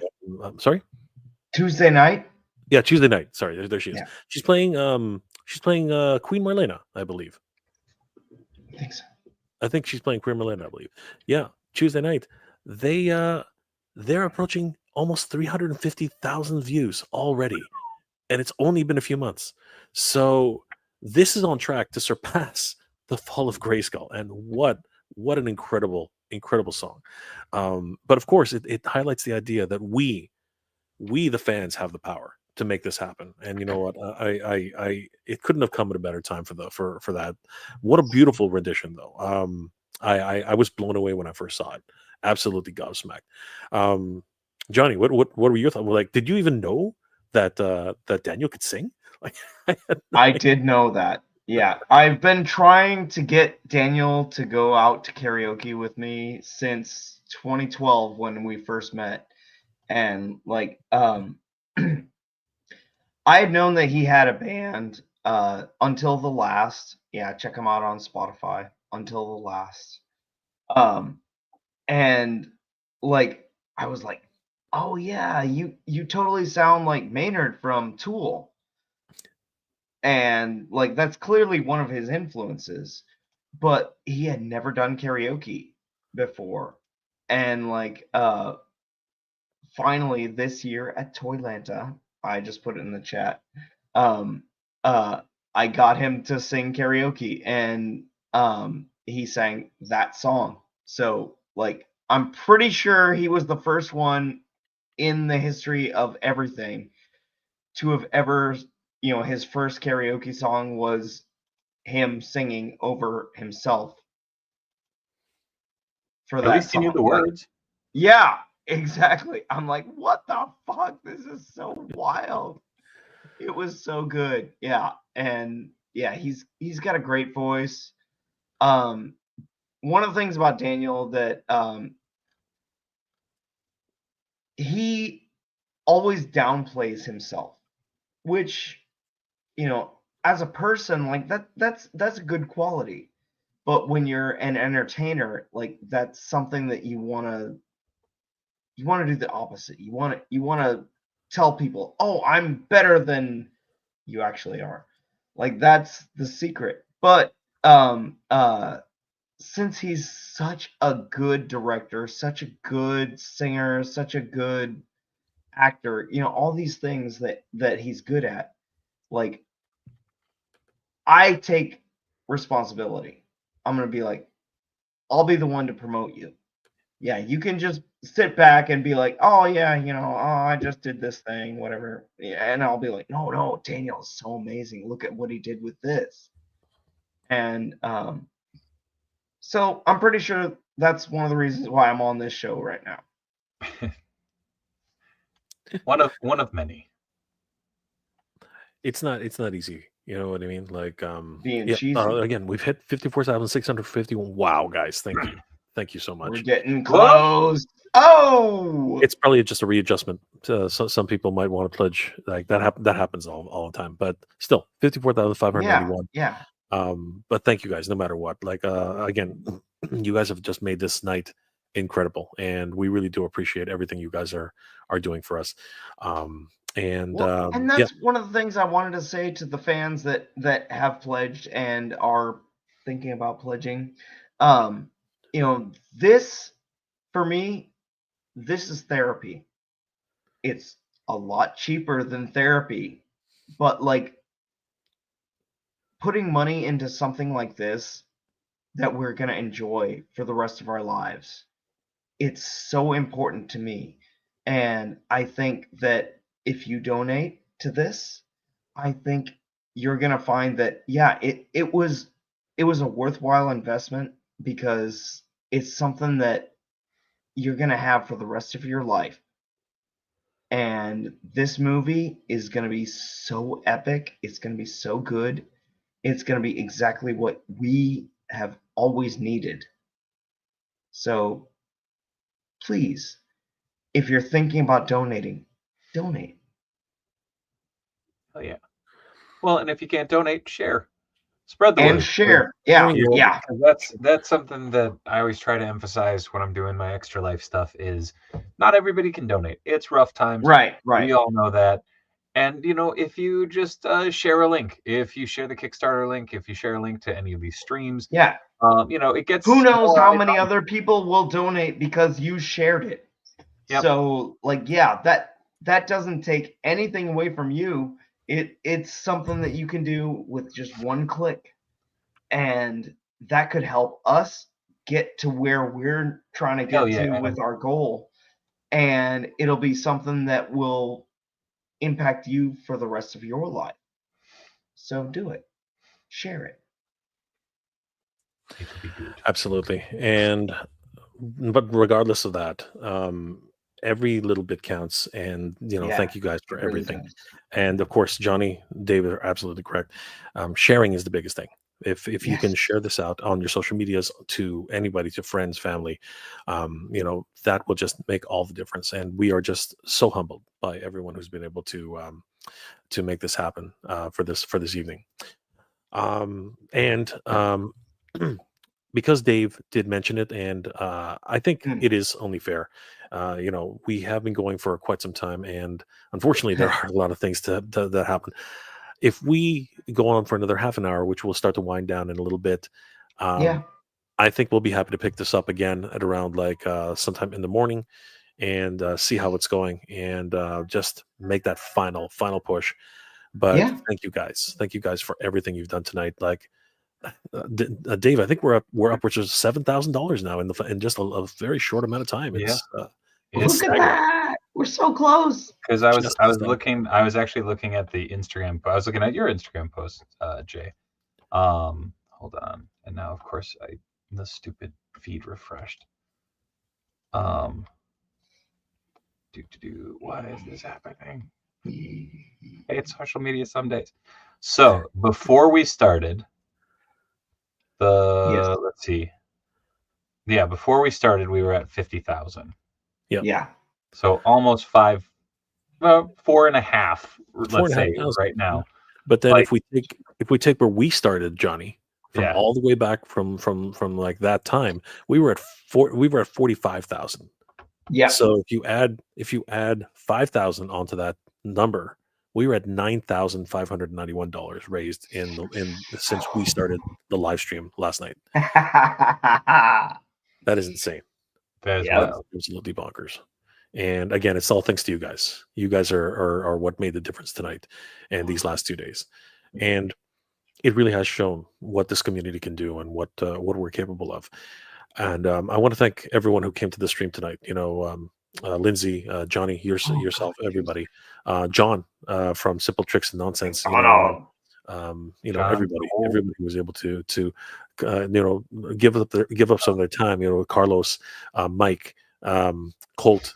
Everybody who I'm pretty sure. Again, I'm old, so I've forgotten the whole. So, everybody who showed up tonight. Thank you guys. Thank you so much. Vintage. That's right. Vintage. Yeah, not Wait, old. no, Jay, it's in the name. Retro. Retro. Yes, I am extremely retro. 100%. That is exactly where it comes from. Hey, but yeah, Jay, what year was it that we first met? I don't even remember. I'm not sure. Do you remember what year we first met? I'm pretty sure it was at PowerCon, but I don't remember which one. I don't know what's happening. Was that me or was that? I can barely hear you guys. What are you saying? Oh, he was asking what year you guys met. Oh, yeah. I thought for whatever reason I thought you said Dave. No. I haven't gotten Jay. Not in person. I said Jay. I think it was PowerCon. I think it was 20. I think it was the last PowerCon. I think it was the real last PowerCon. I think that was what it was. I think 2021. Yeah, I think so. I think that. I thought it was before then, but okay. No, all right. I wish it was. I had never been to a PowerCon. I'd never been to a PowerCon. I've always wanted to. Did you go to San Diego? Maybe because if you've been to San Diego, No. I was there multiple times. No. But yeah, I have a doppelganger out there. I know that for a fact. So well, I know Phil. What is his name? Phil Navarro or something. Yeah, looks similar to you, but yeah, his face is a little bit thinner, and yeah, I know he looks a lot like you, and I was like, hey, yeah, I've seen that guy, met him, but Yeah, but I actually have met my doppelganger at San Diego oh, Comic Con. It was a weird situation. It was just so strange. Like people were nice. like when we actually ran into each other, people were like, "Are you guys twins?" Like we were like, "I don't think so." Long lost brothers. It was funny. It was I have a picture of it somewhere. One of these days I'll dig it up Nice. and I'll show you guys. There So we maybe go. maybe you met my doppelganger. I don't know. So maybe you guys Maybe. have seen each other. But Yeah. no, Johnny, it would be hard it would be hard not to remember meeting you, for sure. It would be definitely hard to not to remember not remember meeting you. You're definitely one of a kind. I enjoy your company, and it was great seeing you at this year's PowerCon. It was Yeah, so because I actually got to see you do karaoke this time, so oh man. So then there's video evidence of that too, which really sucks. mm, I'm just kidding. I really enjoyed it, and getting to hang out with Russ, Shardamus Prime, and that was mhm. just so much fun. He himself, of course, is a rocker, is a musician himself. He loves to rock out, so it's just it's really great to be able to see this type of extended family. You know what I mean? David's Yeah. the go hands down. I know the campaign will get funded. Great job, everybody. Thank you, brother. Narc, always good to see you, man. Like seriously.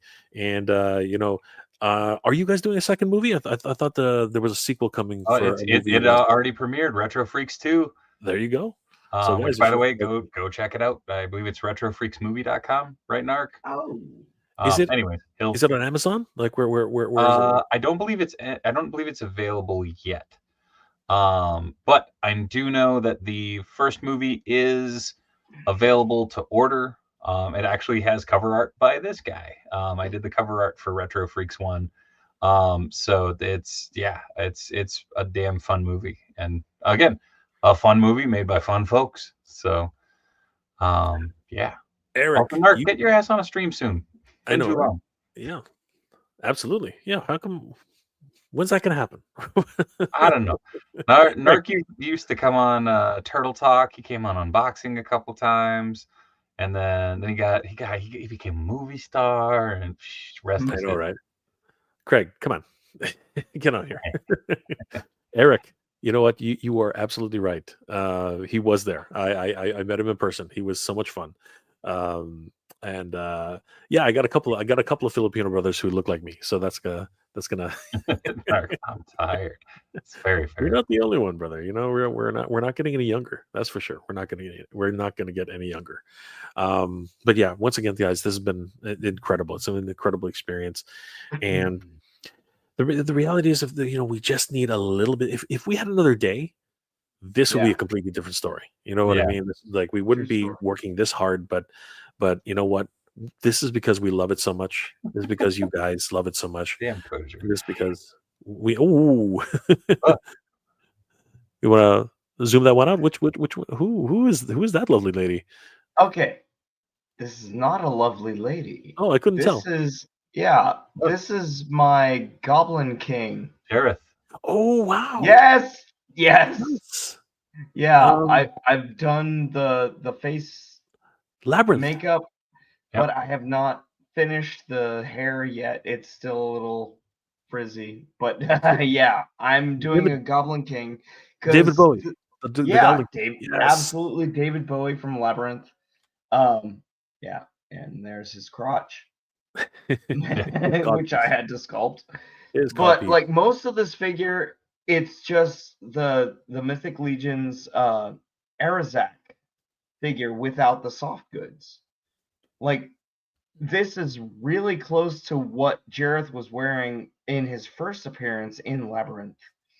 And so I'm like, oh yeah, I gotta get the elf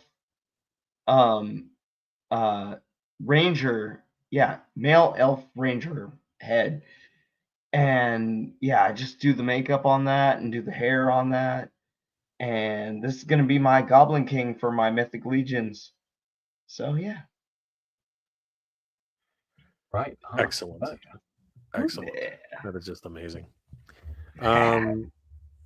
Yeah, let's just end this off with the three of us, guys. Sure. We'll check on a final number out right when we're about to log off. But I Yeah. want to thank both of you guys for being here tonight. Not only everybody who was here earlier, but the three of us really. We started. I don't. It's not a lie. The three of us started this behind the scenes. It was Yeah. just pretty much the three of us. I think Carlos was there, but Yep. for the most part, it was just us. And you know what? It's. I think it's fitting that we also sort of wind us down and make this pledge that we ourselves are going to be back probably sometime in the morning and Yeah. checking where we Let's are. touch base and- But this has been incredible, and Yeah. Dave didn't have to torture himself. Look at that! How people were giving money without Dave having to kill his taste buds. It's a first. No nuggets of doom. Right? Yeah. I'll take it where I can. But real quick, thanks to Jay too. Jay's very good at thanking everybody but himself a lot of the time. But yeah, Jay and I started talking last week. Yeah, something like that. And we were like, he's like, "Hey, do you want to do this?" I'm like, "Yeah, fuck yeah, let's go." So I was excited. I'm always on board for a late night. That sounds weird, but but joys of being I don't know, a creative person. Sleep don't come easy. Yeah, and since we missed it earlier, Dave, so why don't we tease? Oh yeah, what we were supposed to tease about an hour ago. Yeah, I'm excited. I'm very happy to say that I get to work with this dude over here, and this is just some black and white. It's still a bit to go, but there's my El Dragoon cover. I am excited. Okay. I'm excited. Working on it. This is actually the first time showing it. So yeah, well, I've seen it. No, well, I know. Okay, showing it on a stream, but I'm still tweaking the gear and stuff to make it a little more accurate, and got a couple other things I want to add. But yeah, whipping that up. Going to be coloring it up hopefully this week. I just found out that I have an entire book to letter by Wednesday. So yeah, and I need to revise the script with the writer tomorrow. So that'll be good. It'll be fine. It'll be fine.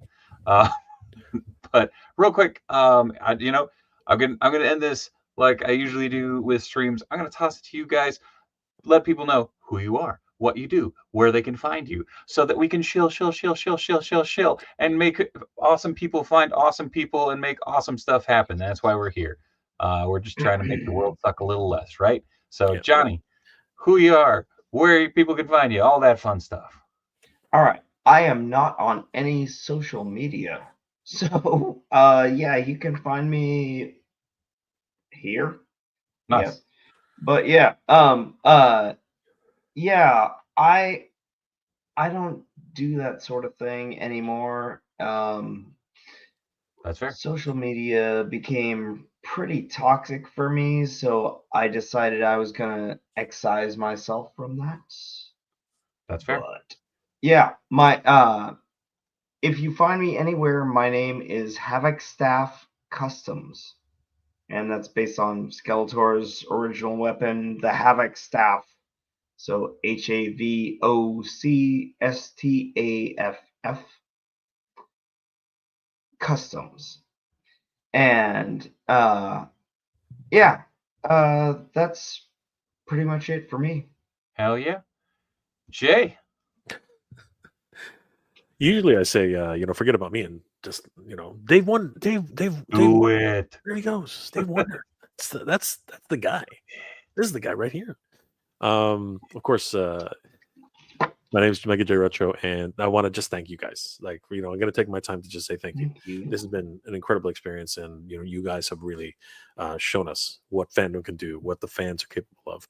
And by tomorrow morning, I am confident, very, very confident, that we're probably going to be as close as possible, if not already over the goal. I just have to give everything, and huge thanks to my good friend Dave Wonder, Dave Wheeler, for making this happen, because honestly yesterday was an incredible experience as well, but today really belongs to Dave. He pulled this together, he made this happen, and we're all better for The world is better because Dave Wonder, Dave Wheeler. Damn, Jay, shill yourself, man. You deserve it. You can. Come on, man. No such thing. believe it. Do you want me to do But it? if you I'll guys are do it. interested, please. Fine. Since David's doing this, if you guys are interested, please check out my channel, Mega J Retro, social media, pretty much all that stuff. And I hope you guys will join us again tomorrow morning, because we're Hell going to be right back here. We're going to make sure this happens. Thank you, Dave. Hell yeah. God damn it, Jay. Anyways, you know where you can find me. I'm right here on the Dave Wonder channel. You can find me here every Monday, Dave Tuesday, and Wonder. Wednesday. Monday is Let's Talk Toys, or in this case, MOTU-MONDAY. Tuesday is Chop and Shop. That's live customization and toy restoration right here on the channel with a bunch of awesome fun folks. And Wednesday is Grippin' and Rippin'. That's freeing those lovely bits of plastic from those pesky cardboard prisons. And then, this last week or weekend, to a couple days ago, whatever, Turtle Talk returned as well with the first time in a long time. Kyle Wadaga came on, and we got to talk a little shop, so that was awesome. Go check out that replay. You can find me on Instagram at @TheDaveWheeler. You can find me everywhere else at Dave Wonder. Most importantly, you can find me over at extra-life.org/participant/Dave Wonder. It's linked in the video description below. I raise money to fight cancer for kids, another very, very worthy cause. So check that out. A mini marathon coming up next month already. But yeah, Chop and Shop is back tomorrow, so 8 p.m. Central Standard Time. Make sure to swing back by. Thank you to everybody who has donated. Thank you to everybody that was on the stream. Thank you, Jay. Fucking take it, man. You're a good person. But anyways, as always, folks, thank you for everything. We've done amazing work tonight as a community. The COJ provides. It's a damn fine time. We'll be back tomorrow morning. Jay, I will check in with you very shortly, or we'll just talk after we hop off stream. Sorry, that's pulling back the curtain too much, I suppose. Yeah, until next time, folks, as always, be good, be kind. Much love from Minnesota. Good night, everybody. Yeah.